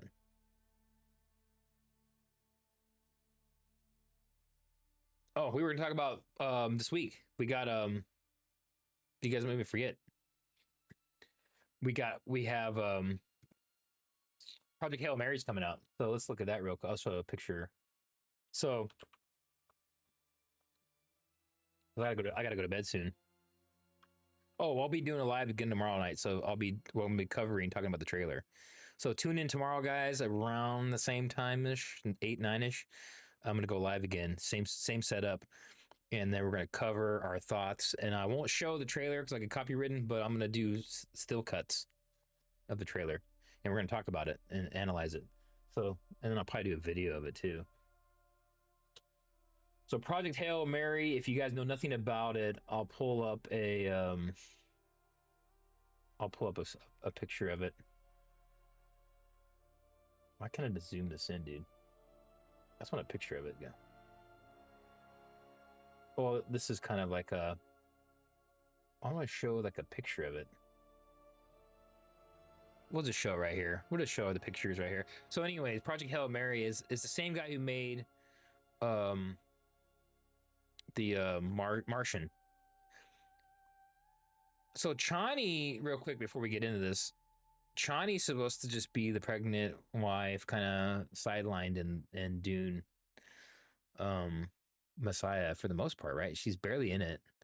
It's not as much as the other one. She's not really ever really in any of the books that like a main character. She's always sidelined. They're gonna try and make Zendaya a supporting character, and then I think what they're gonna do, unfortunately, I think they're gonna go girl power in this movie, and I think which they already got it. I don't know why they have to add it. They have Bene Gesserit. They got all this stuff already with women of power, but for whatever reason, they want Chani to be it. So that's Zendaya, and like I always figured like Dune was like the perfect kind of thing for Hollywood because it has these women that really kind of run the show, right? And but they still had to add to it. I don't get it. But anyways, the because they're really the ones running everything for the most part. I mean, they're running the Empire, that's for sure. The Imperial court. But anyways, I think they're gonna make Paul evil, like evil in this movie, and she's gonna join to try and stop him, which doesn't happen in the book. But I'm fearing that's what they're gonna do. I hope they don't do that, but I have a fear that that's what they're gonna do. And then they're gonna try and do like a real Anakin Skywalker kind of thing here, I think.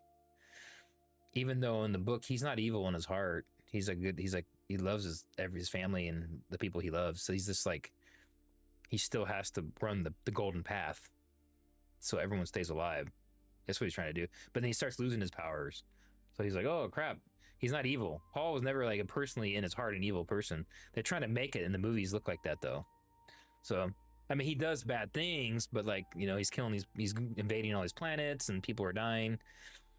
But he's not like, yes, revenge. He's not. He has a little bit of revenge, but not like they make it look in the movies. And I think that's what they're really trying to push, to make him evil.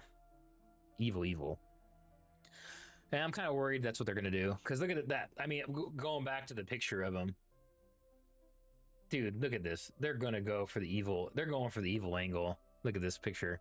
They're gonna make him bad evil. Kill them all. The planet's resisting, Muad'Dib. And he's gonna be like, then kill them. They're gonna do something like that. I already know it. And then Chinese be like, no, he's evil. We have to plot against him. And then I'm gonna be like, oh, come on, that's not in the book. Come on. I fear it. That's my fear, guys. I don't know if that's gonna happen. I hope not. But so, what do you guys think? And that's the kind of the vibe I was getting from Dune Part 2. And then she's gonna find out, oh crap, I'm pregnant with the kids, and then all the other stuff's gonna happen. So I don't know. Those are gonna be my kids. I'm taking my babies, and that's maybe they're gonna do that kind of angle.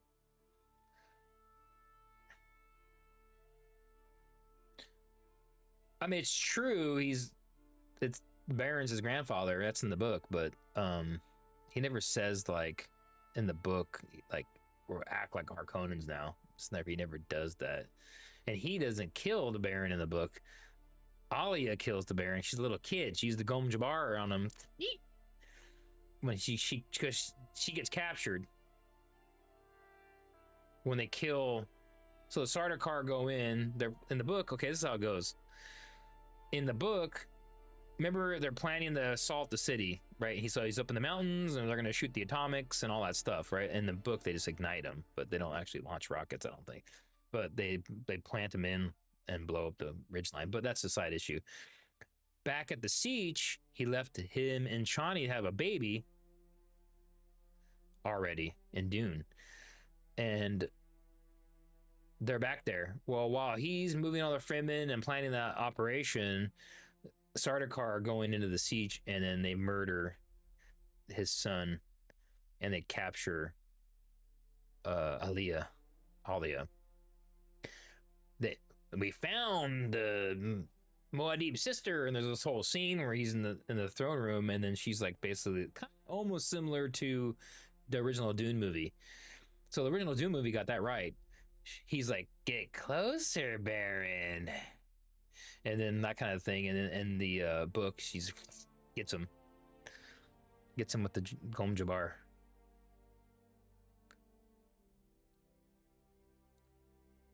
I thought she poisoned him, or did she stab him? I thought she got him with the needle. Oh, she does both, right? Doesn't she get him with both? Dude, now I can't remember. Why can't I remember this? I don't remember how.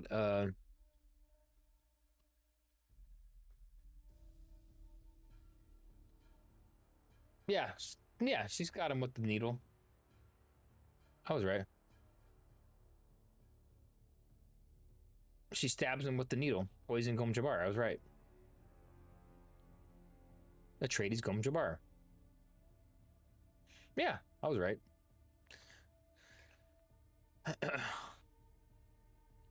But the thing about Aaliyah is she's also like can fight and do all. She's got all the weirding way and everything, right? She has it out the box because she's born and she's just a badass. Saint Aaliyah of the Knife.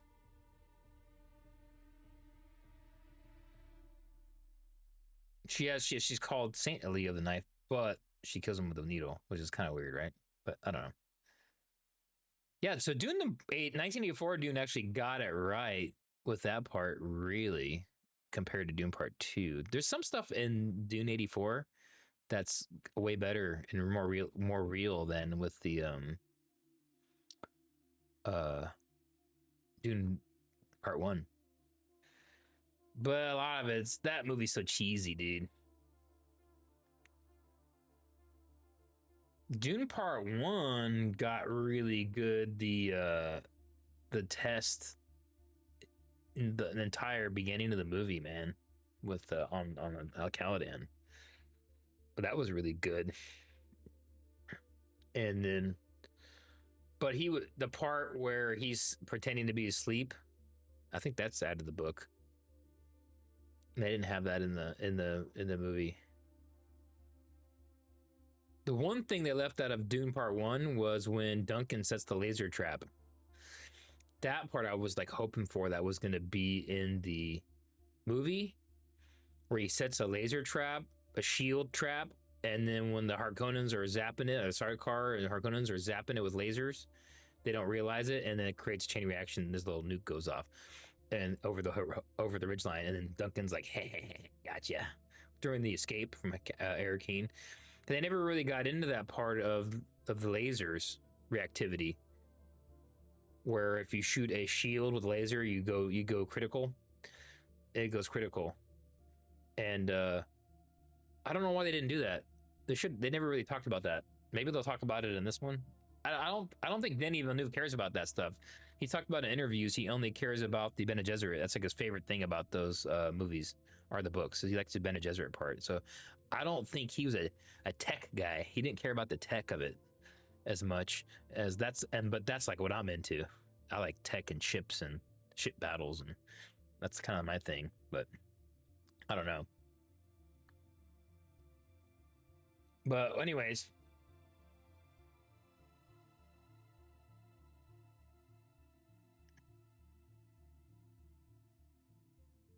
yeah, I do love, dude, that the throne room scene's pretty badass at Dune Part 2. I wish it was a little longer. One thing I wish was longer in Dune Part 2 was the Battle of Arrakis was so short. which it's kind of true. It's kind of how it was in the book. It was very short. They rolled right through the Sardaukar. So it's basically no battle scene. I think they just blow the atomics, and they don't even show the they barely even show that battle. There's really no battle shown in Dune. There's no battle of Arrakis shown. It just wake up with the. It's basically Dr. Yui gets whatever, shoots Duke Leto in the back and all that stuff, and the tooth, and then they just kind of wake up. There's no actual battle scene shown in the book, so they add all that for the movies. But Edward,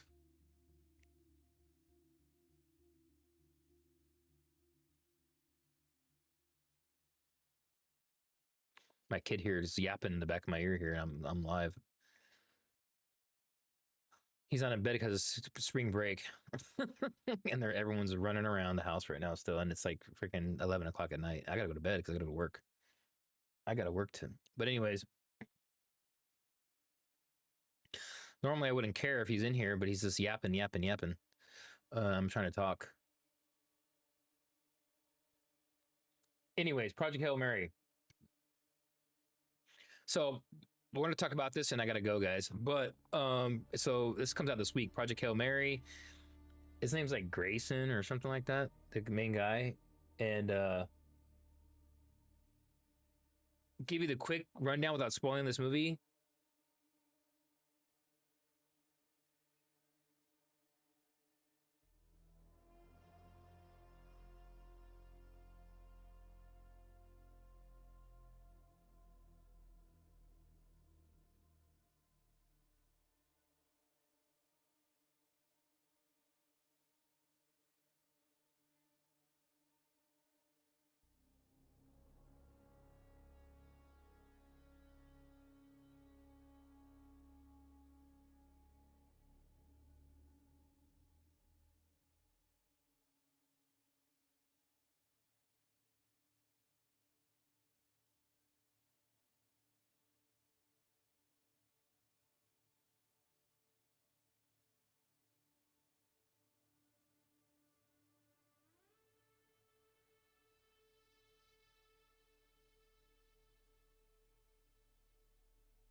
Okay, now I think it should be back.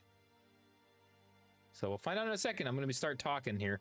Anyways, yeah, so they're going to find out the sun is dying. They don't know why. He figures it out. So hopefully he comes back right now, guys. Yeah, it's back. All right, so I'm going to try and look into this, why my mic keeps doing this, because I don't know why it does this, cuts out every so often. So going back to this movie, they find out the sun is dying and they don't know why. He figures out what it is. I don't want it to ruin it. And he's like, well, hey, I solved it for you guys. And they start doing a plan. Hey, we're gonna send an expedition, because it's in the trailer. I'm not ruining this. There's one star we see out there. So many light years away that is not dying. Only one. Why? So they create this freaking badass starship. They have to go into sleep, cryostasis on the journey because it's too long. And so they come out with a tech, and then they have the ship that can get them there. I don't want to ruin it how they get the faster than light speed ship, but or close to light speed ship, but they get one. And it's not light speed, but it's like close to light, whatever it is. They can get there quickly, but it still takes them like how many years? But that's why they got to sleep. But anyways, they get there. You guys seen in the trailer, he meets an alien. So like basically the alien. I won't ruin all of that everything that goes down, but then he comes to find out, oh, well the alien's here because their son's dying too, and the alien's trying to figure it out. He's like a scientist from that planet.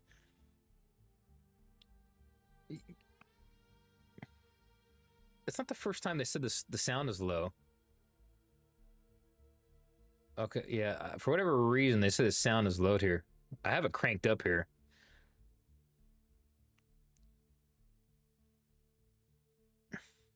I'm trying to crank it up. Let me crank it up here. Is that better now? The sound?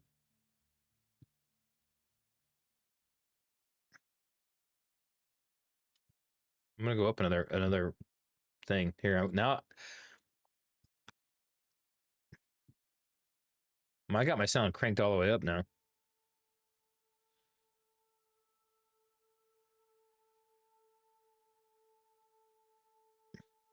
Yeah, I'm gonna leave it like this setting, I guess, for going forward. Yeah, I gotta figure out this mic. I gotta figure out why this mic is jacking up all the time because it's really annoying. So after I get off the stream tonight, I'm gonna try and maybe look it up a little bit. But anyways, yeah. So Project Hail Mary. So essentially, you've seen it in the trailer. I'm not ruining anything, but they got to team up, but you can't talk to the alien because the aliens are they're like rock creatures. They don't have eyeballs. They don't have normal vocal cords. They speak in like a harmonics that comes from inside. Like they sound like a freaking keyboard thing. They sound like noises. So he has to come up with a way to talk to this alien. The alien cannot see him. He finds out. I'm kind of ruining that part because that was like, why can't this guy see me? He sees sound. So he sees sound waves.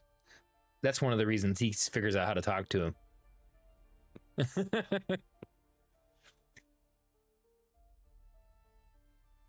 And so he's got to work for the alien to figure out what the heck's going on, the mystery of the dying sons. And I don't want to ruin it. You guys want me to ruin it? Tell me right now. Sense this in here. Or I'll spoil it if you guys want me to spoil it. Write in the comments below. Cause I gotta end the stream soon. But write in the comments here if you want me to spoil Project Hail Mary. I'll spoil it.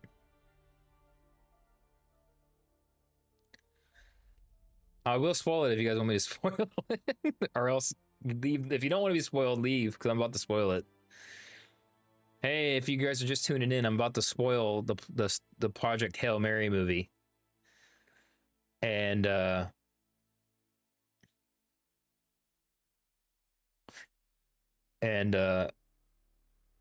I'm gonna go watch it. I already know what happens, so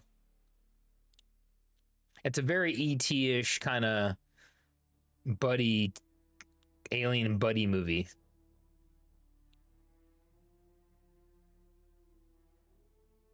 And no one's writing in the comments yet to spoil it, so I guess I won't spoil it.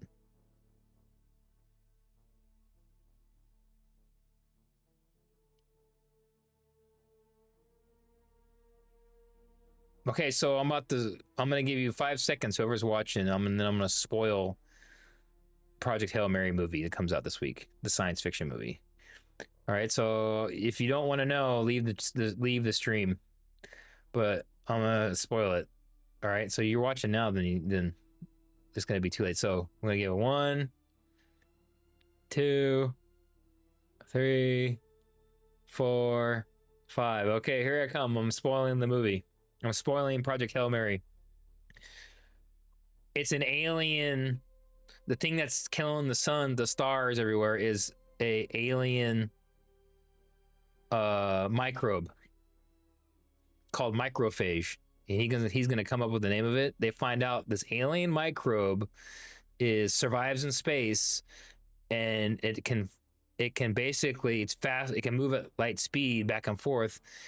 It goes to these solar systems and migrates in these giant swarms, and it freaking feeds on outer layer of stars, dimming them, and then they fly to the closest planet atmosphere to basically reproduce. And it's a cycle. They go back and forth from the star to the nearest planet in that solar system, and they can travel faster than light and all this stuff. And the doctor figures it out, and then they go on the mission. He doesn't want to go on the mission. You're gonna find out in the movie. He's like, "No, I'm not going on the mission." And the lady who runs it, the German lady's like, "You're going. I'm gonna force you to go on the mission because you're the only guy who can do this job." There's more to it than that. Like other astronauts get killed in like an accident and stuff. They show some of that in the trailer. And he's like, "No, no, I'm not going." And they drug him, knock him out, and then she puts a freaking drug in him that makes him forget everything. So when he's in the beginning of the movie, he's gonna wake up like, "Where am I? I have amnesia. I don't even know what the hell I'm doing." So the first part of the movie is because he was a wussy. He didn't want to go because it's a one-way trip. I'm ruining the movie right now, guys. And so then he gets there, he starts figuring out, piecing together, "Oh, I'm on a mission. Oh, I'm supposed to be doing something. And oh, I'm here to save." So the whole movie, he thinks he's came there. "Oh, I'm a hero. I'm gonna be," and then he remembers when the drug wears off. "Oh shit. I didn't want to go here." Anyways, but it's too late. He's already working with Rock. He names the rock creature Rocky. And then Rocky and him figure out that it's the microphage is breeding on this planet. Or breeding in the nearest planet. They need to go get a sample of it. So there's going to be a whole scene in the movie where him and Rocky got to get the ship lower into the atmosphere. They can get a sample of live microphage in the atmosphere, and they got to get back up out of the gravity. And then there's going to be a whole action scene, right?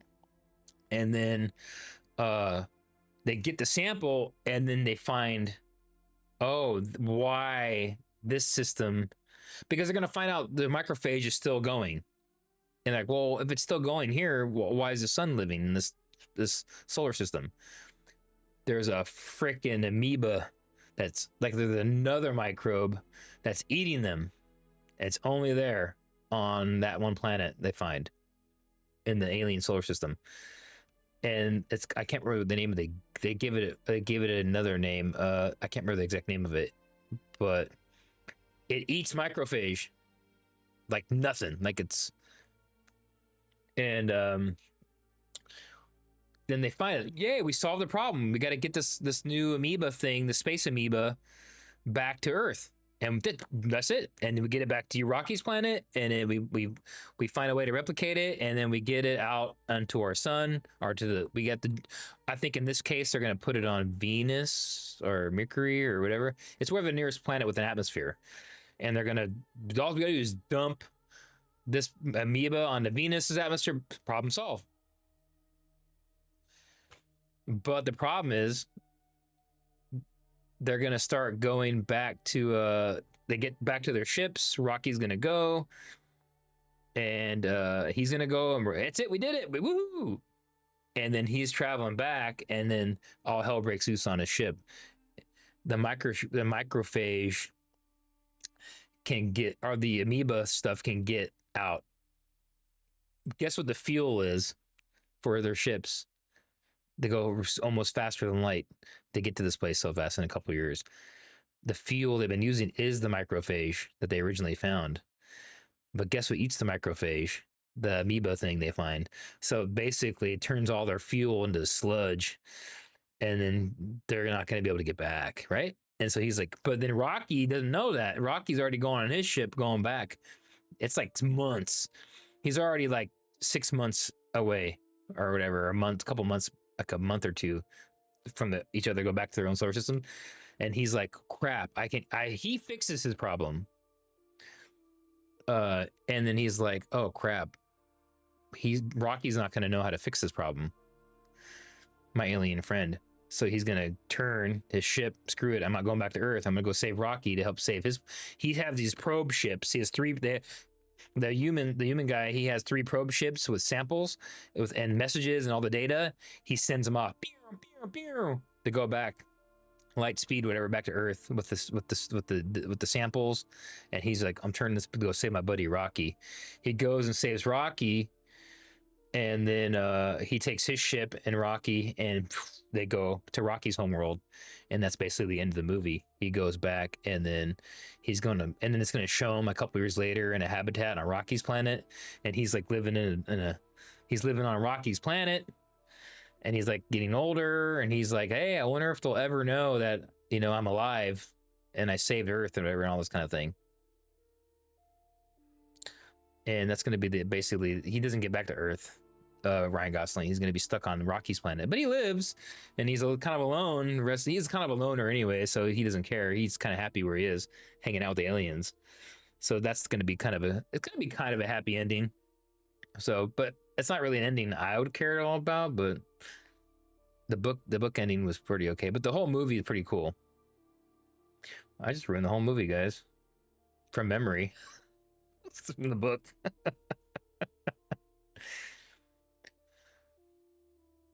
Well, I don't know what that is about, but like, so Dune trailer tomorrow at 11 our time, noon Eastern. Yeah, I gotta go to bed, guys. But anyways, if you were watching, I just spoiled Project Hail Mary. It's actually good. The book is actually really good. The trailer looks just like the book, so I'm gonna go watch it. I don't know. I won't watch it this weekend because we're doing a little trip. I'll try to watch it this weekend, but I don't think I will be able to. But yeah, Rocky the robot here. That's what he looks. See, he looks just like he's just like that in the book. He's a robot thing. He's gonna get poisoned in the movie, and he saves him, and he breaks the seal because he has to live in pneumonia, so he creates all these little tubes and chambers, a pressure differential.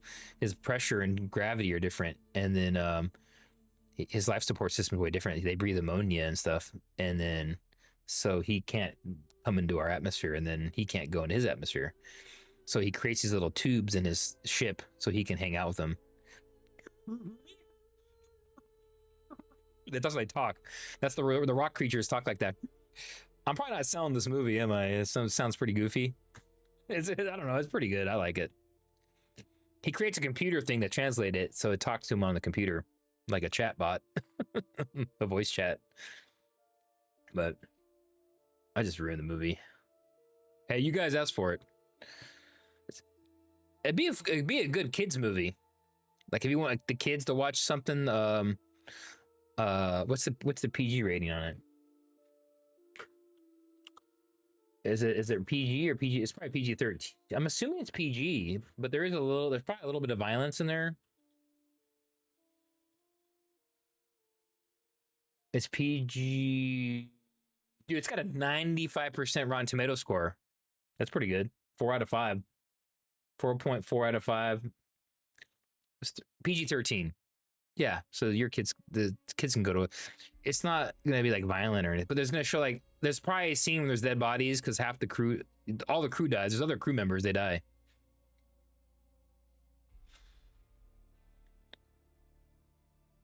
Axe ammonia.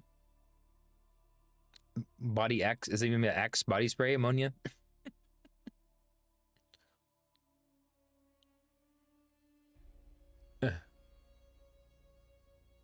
Is that what you mean by that? That's kind of funny. The big red. Is that what you're talking about? Axe body spray? I look like I wear Axe body spray.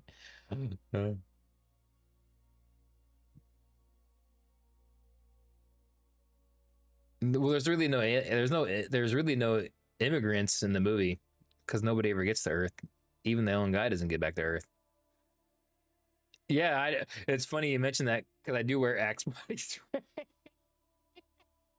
I love it. I love Axe body spray. No, I do have some though. You got me. I look like what I wear.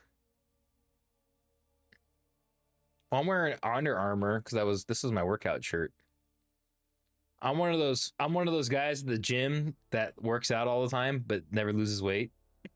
Like those old middle-aged guys. They're just killing themselves in the gym, but our metabolisms are so shot that we just can't lose no weight.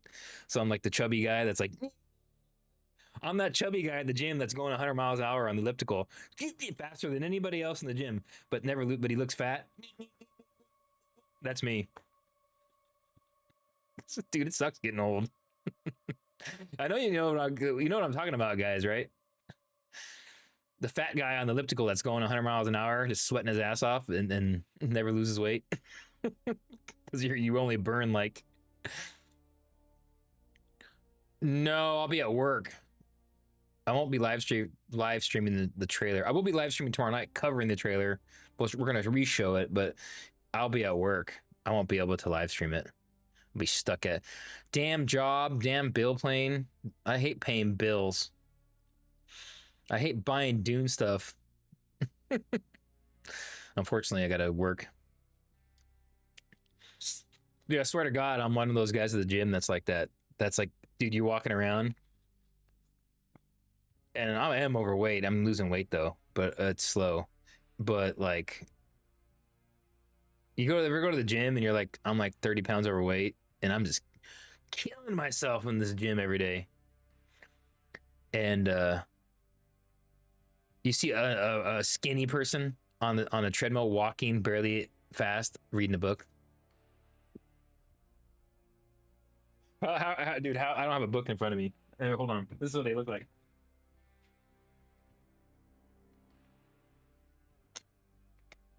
Dude, I'm like this. I'm like and doing like an hour of cardio every day and all this shit.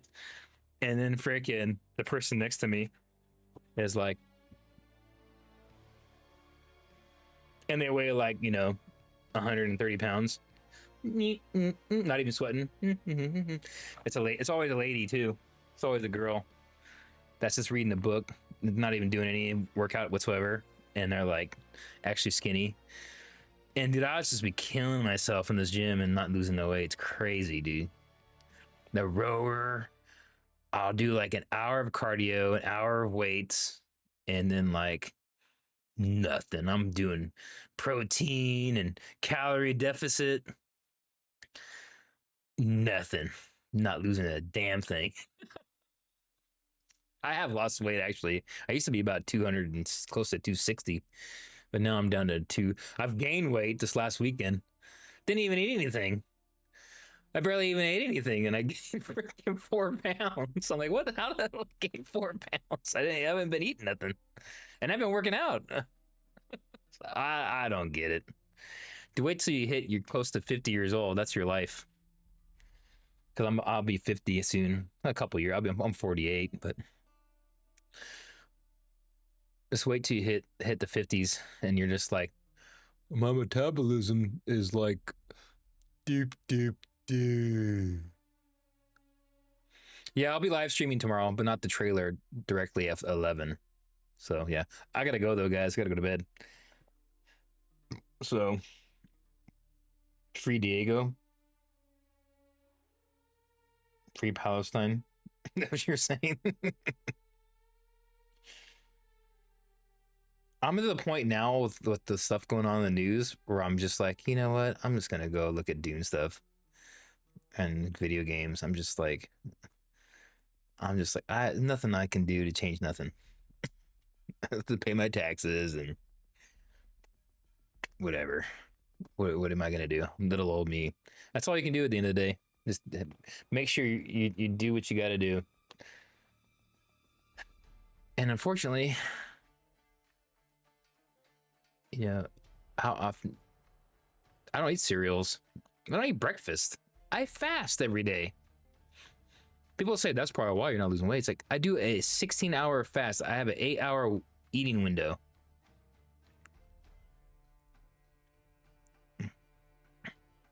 Dune and Trump, yeah. Yeah, I'm trying to keep it all politically neutral here, but you guys can probably pretty much tell what I like. I don't really do too much politics on this channel, like zero. Oh, I have another channel I do. I keep it pretty much neutral and all about Dune on here. I've done pretty good about it too, honestly. I'll just put it this way, guys. I like guns and I work out a lot and I like ladies. Well, I'm married, but yeah. So I guess that kind of tells you. And I was in the army for 20 years, a combat job, not a support. So I actually did real fighting. That's one thing. That's one thing they don't ever really talk about in the news. Is they all veterans aren't equal. I'll tell you that right now. That's a true statement, and not all veterans are good people either. But there's some people in the ran Iraq war, but there's some people in the Iraq and Afghanistan wars that they deploy and they had Olympic-sized swimming pools and Burger Kings and Taco Bells for their deployments. I'll put it that way. And there's those of us that did not have any of that. So all I gotta say, if you go in the Air Force, you're doing pretty good. You're living the good life if you deploy. Unless you're a JTAC or something like that.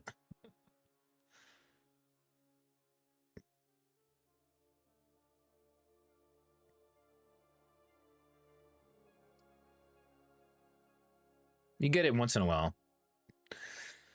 Did I remember when we were leaving Afghanistan and it just spent the last 11 months shitting in a plastic bag, and we get to Bagram.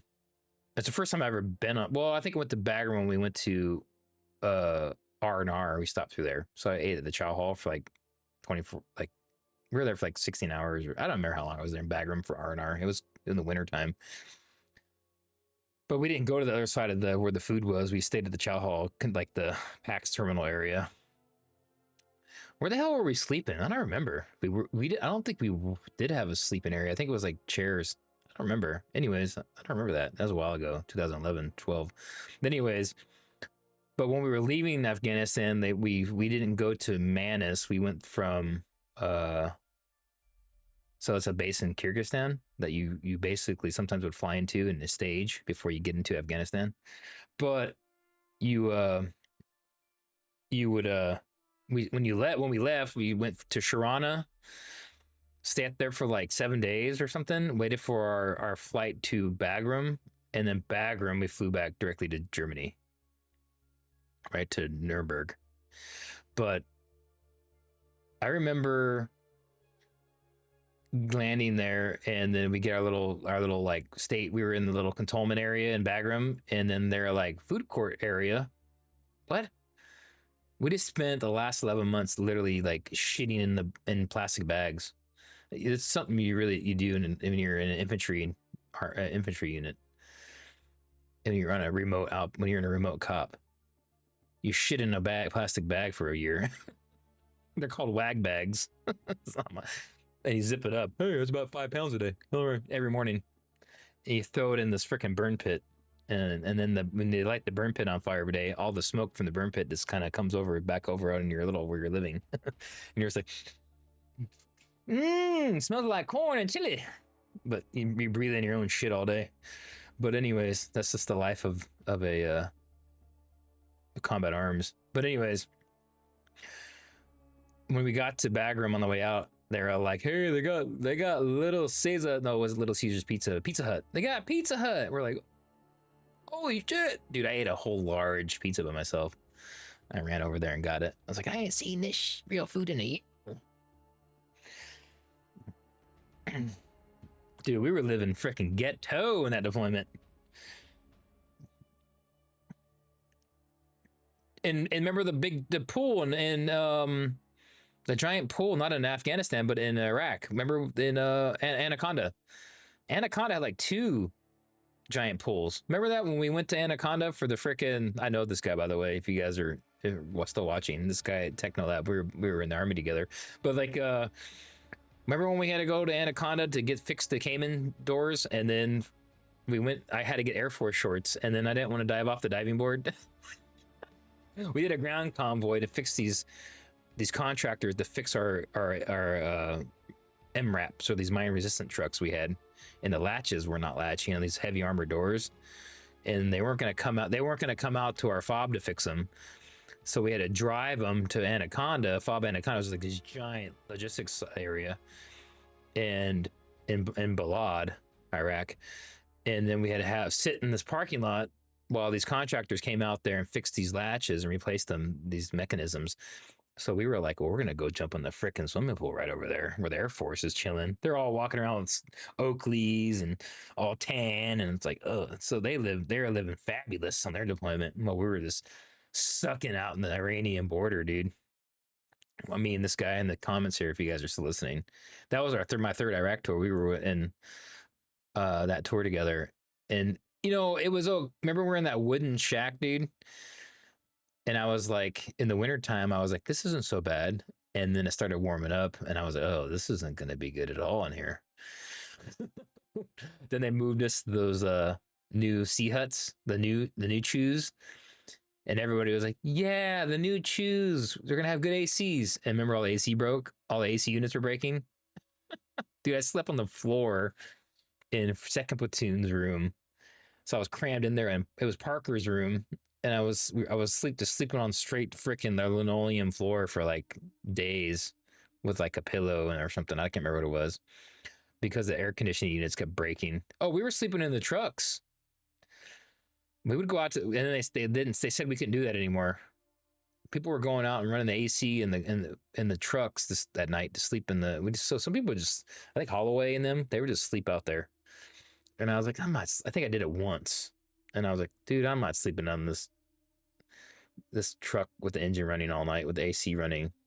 Dude, because people don't understand, it's 115 degrees out there. And at night, it drops down to like 195 or whatever. So it's just like, you can't sleep outside. You're just sweating all night. I mean, you have to. You don't have AC like we did in 04. You get used to it when you should do it for a while. 2004, dude, we didn't have ACs for most of that deployment, and it was miserable. I think I was down to like 180 pounds or something that deployment. Because you just sweating, dude, in 2004. And then when we went and started, when we geared up to take back the city of Samara. So in 04, that's when Fallujah and all that kicked off.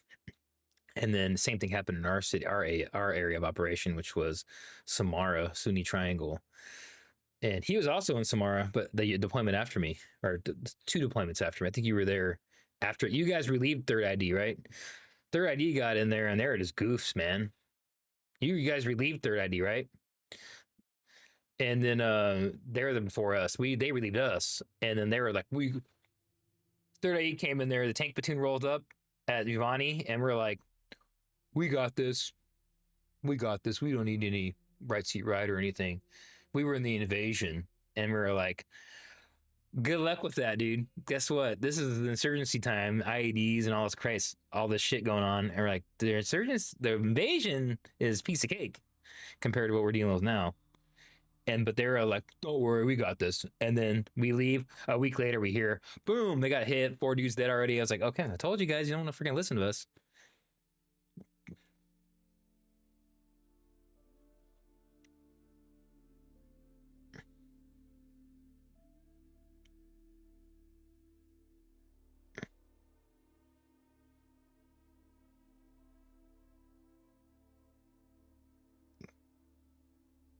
Yeah, Third ID was my old unit I was in, but the guys that relieved us, Third Brigade, Second Brigade, I think it was. Was it Second Brigade? They're one of the guys out of Stewart. They were goof, dude. They were like not ready for what was coming, and we're just trying to help them and tell them, hey, this shit's real out here. And they thought it was gonna be like Kosovo or something. I don't know. They got hit. They got hit pretty good, I think, after that year we were left. Because then the big IEDs started coming in.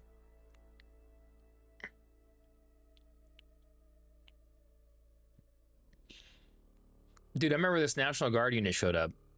And towards the tail end of our Samara deployment, and they come in like, we're gonna do this amount of patrols down this avenue, and we're like, not a good idea. Take vehicles, and they're like, no, we got this. We got this. Boom. Two guys dead. I'm like, no one ever listens to the old Sarge. Dude, I used to say that all the time. Dude, remember in 08 when I was like, take this route through Fatimia on a route. This is not, Route 74 is not clear. Route clearance engineers didn't clear it.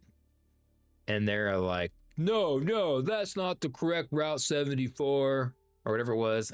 And I was like, I'm cutting through this guy's yard. Iraqi dudes were cutting through the low ground with our MRAPs in like 2 o'clock in the morning, right? In night vision and thermals. And we're just like going through it. And then I was like, hey, this is the right way. And no, that's not Route 74. You have to go on the hardball or on the dirt trail on the canal road. And I was like, no, go on the canal road because that's where the goddamn bombs are.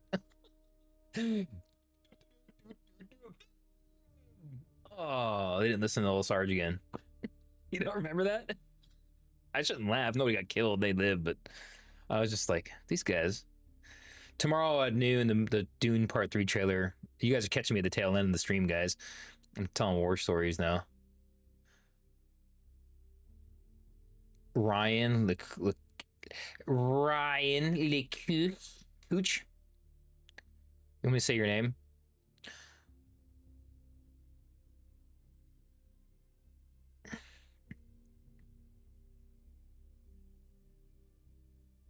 I think it comes out at 12 noon Pacific, Eastern time, and then so 11 aren't my time, some Central time, and then I think it's like 10. It says it right here.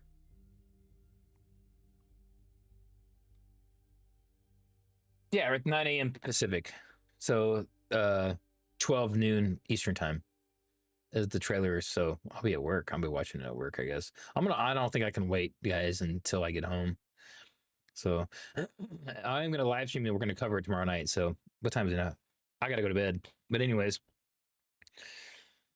you guys got me talking about war stories.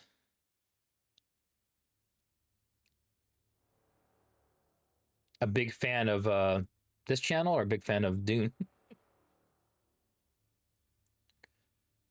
Oh yeah.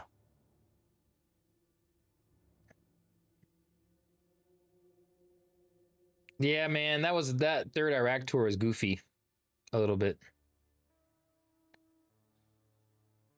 I just remember some real questionable decisions and missions and stuff going on that deployment. That I was like, man, this is. I remember Mark's. I probably shouldn't say his name, but he doesn't matter. I don't know his first name, but anyways, he was just like, this isn't. He left the Marine. This isn't like the Marines. And then I was like, no, it's not. We're in the Army. And then because he left the Marines and joined the Army because they kicked him out for his tattoos. And then he was like, screw this. I hate the Army. I'm like, I don't know what to tell you, dude.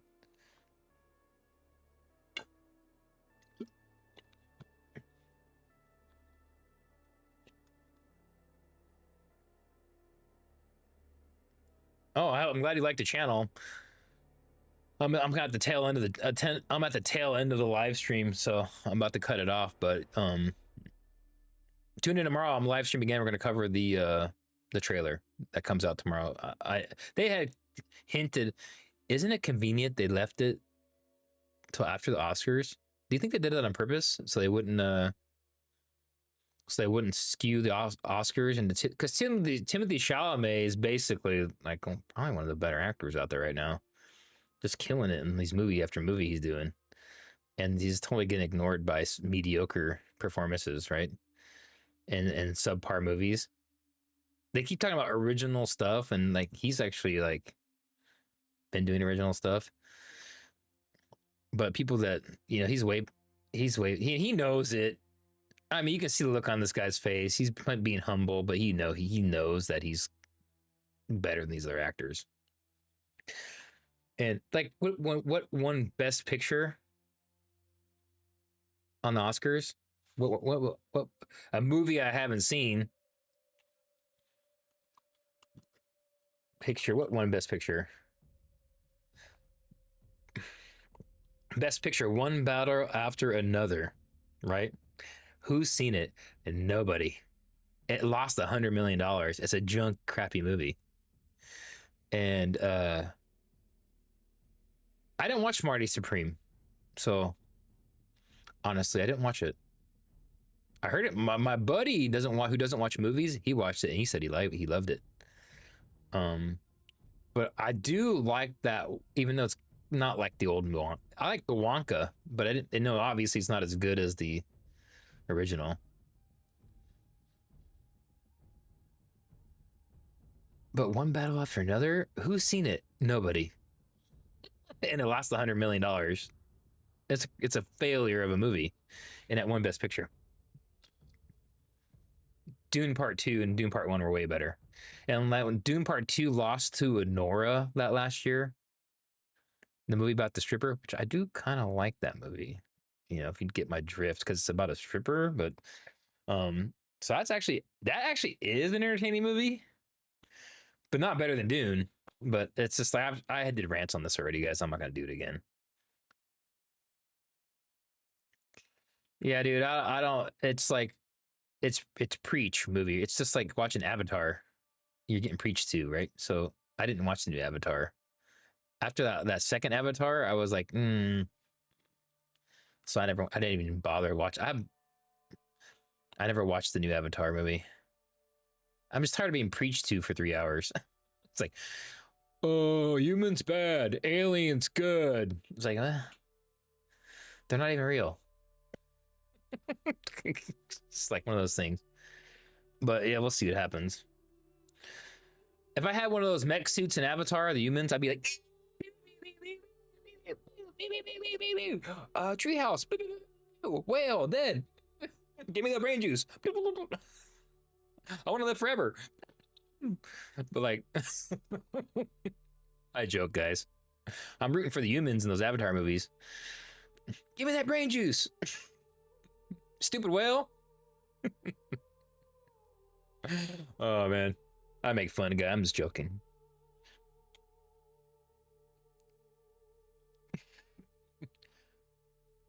That was what it was, right? The whale brain juice in Avatar 2. That was the fountain of youth. That's funny.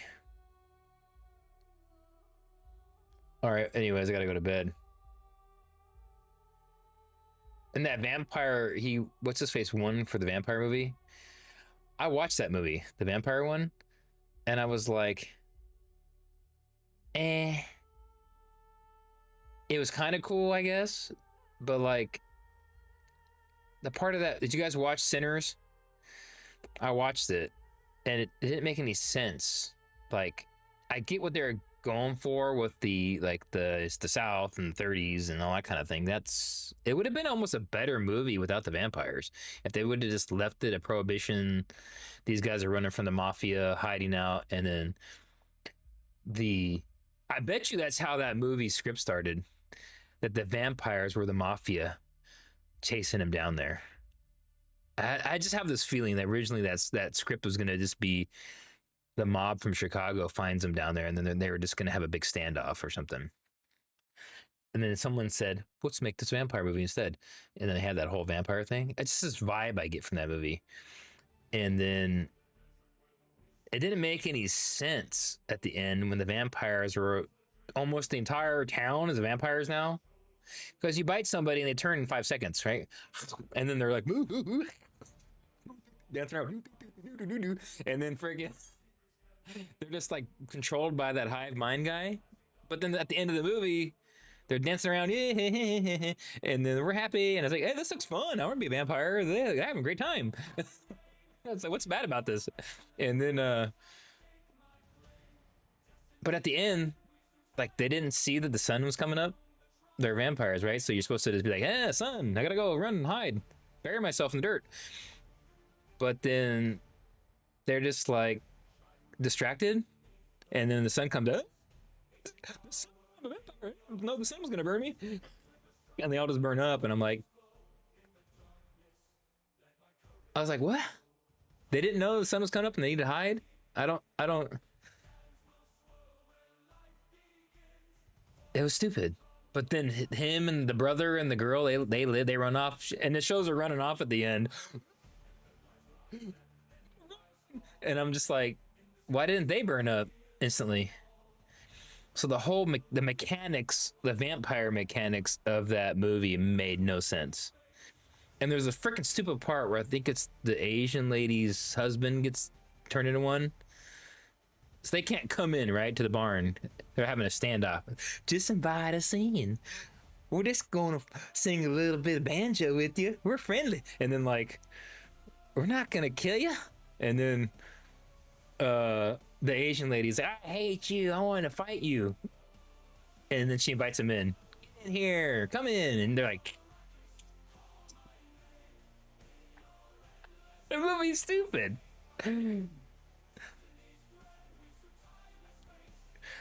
And I'm like, you're safe in there. Like, you're in the barn, they can't get in. The sun's about to come up. Yeah, they killed most of everybody's a vampire now in the village. But I'm like, or the town. But like, the 5 of them or 6 of them that's in the barn, they can't come in. So yeah, it's sad. We lost everybody out there. They're all monsters now, but we're safe. We just gotta wait it out. And then no. Enter. This is so stupid. The movie is stupid. Like the cinematography and all that, and the singing and the music, and that's fine. All that stuff was cool, but like, and the acting was fine, I guess. But man, the whole, it was like watching not Prometheus. What was the other one? What was it? Alien Covenant. Where, remember Alien Covenant, guys? When they land, hey, let's divert from our original plan to the colony world that we know that's safe, and go to this random distress signal. Well, that sounds good, Captain. And we go over. Hey, let's land down on a planet that we've never been on before and we haven't studied, and go check it out. Okay. Hey, there's weird plants and stuff here. Hey, it has oxygen. We just landed. Let's just take off our masks so we can breathe it, right? Good idea. Hey, the air is breathing. That movie's freaking stupid. Oh, the shit they do in that movie, the decisions they make. So that's similar to Sinners. Just like, have you never heard of, like, right now, vampires ended up being real. Like, all of a sudden, you're somewhere, and all of a sudden, a vampire shows up. You've watched enough movies in your life of vampires that you would be like, oh, crap, these are vampires. Okay, well, we'll get ready, boys. We know what to do. And then, but movies, it's always like, what are these things? They can't be real. Oh, man. But you've seen a billion vampire movies. You know, like, hey, I need holy water, and you can't let them in your, I don't know. Oh, God, that's my rant, guys, on those movies. Yeah, so Sinners movie's stupid. Like I said, he's a good actor and all that stuff, and all the music was kind of, I guess, kind of cool. So the thing in that movie is the guitar player guy, he's like a what they call him? He's an elemental or whatever the hell he is. When he plays music, it attracts the other, like, supernatural creatures and other things to you. So when you start singing, unleashes the ancestors' power, and then whatever the mojo they had. And so that's when the vampires kind of, oh, hey. Now, when I watched that scene, when it was like, they're trying to say, like, it attracts them, or they just happen to be walking by, like it shows in the scene, and they hear a loud party. That didn't attract them? I'm just like, dude, come on. The whole thing, the vampires in that movie just don't make no damn sense. They're stupid. And then they're mind controlled by the guy, but then when he burns up, the smoke and the other lady, they're just kind of freed of his mind control, and then they're just their own free vampires now that go about their lives. I don't know. And at the end, he shows up at the bar and he's like, "You're old now. I remember your old song. I liked it." And he's like, Are you guys gonna eat me? He's like, he's thinking it. They're about to eat me, but they're just like in the 70s now and hanging out. I'm like, well, it didn't look too bad being a vampire in this world. Looked pretty damn good. I don't know. Anyways, I gotta go to bed, guys. I'm ranting on this. Yeah, I just laughed when they were like, the vampires are evil, and they're out there. Hey, we're having a great time. And I was just like, that looks fun. I want to be a vampire. They're having a great time. I don't know. It's just funny. And they're not really evil. They keep your mind. You keep your mind, right? Because he was like, and they try to explain, it's the demon is torturing his soul inside there. When you're in there, and he's like, it's not your brother no more. It's the torturer demon, and his brother, your brother is this a twisted version of him. And then at the end of the movie, I was like, no, it still seems like it's him. He's just living forever and having a great time. I was just like, what's bad about that? I'm trying to just figure out what was the point of that movie. Is just go watch that movie again, and when you think about the things I've said, you'll laugh. It's just some of the stupid things that these people do in that movie. It's just ridiculous. All right, guys, I gotta go. I gotta go to bed, and I'll tune in tomorrow. We're gonna talk about Dune Part 3 trailer. Okay, I'll see you guys later. All right, everyone.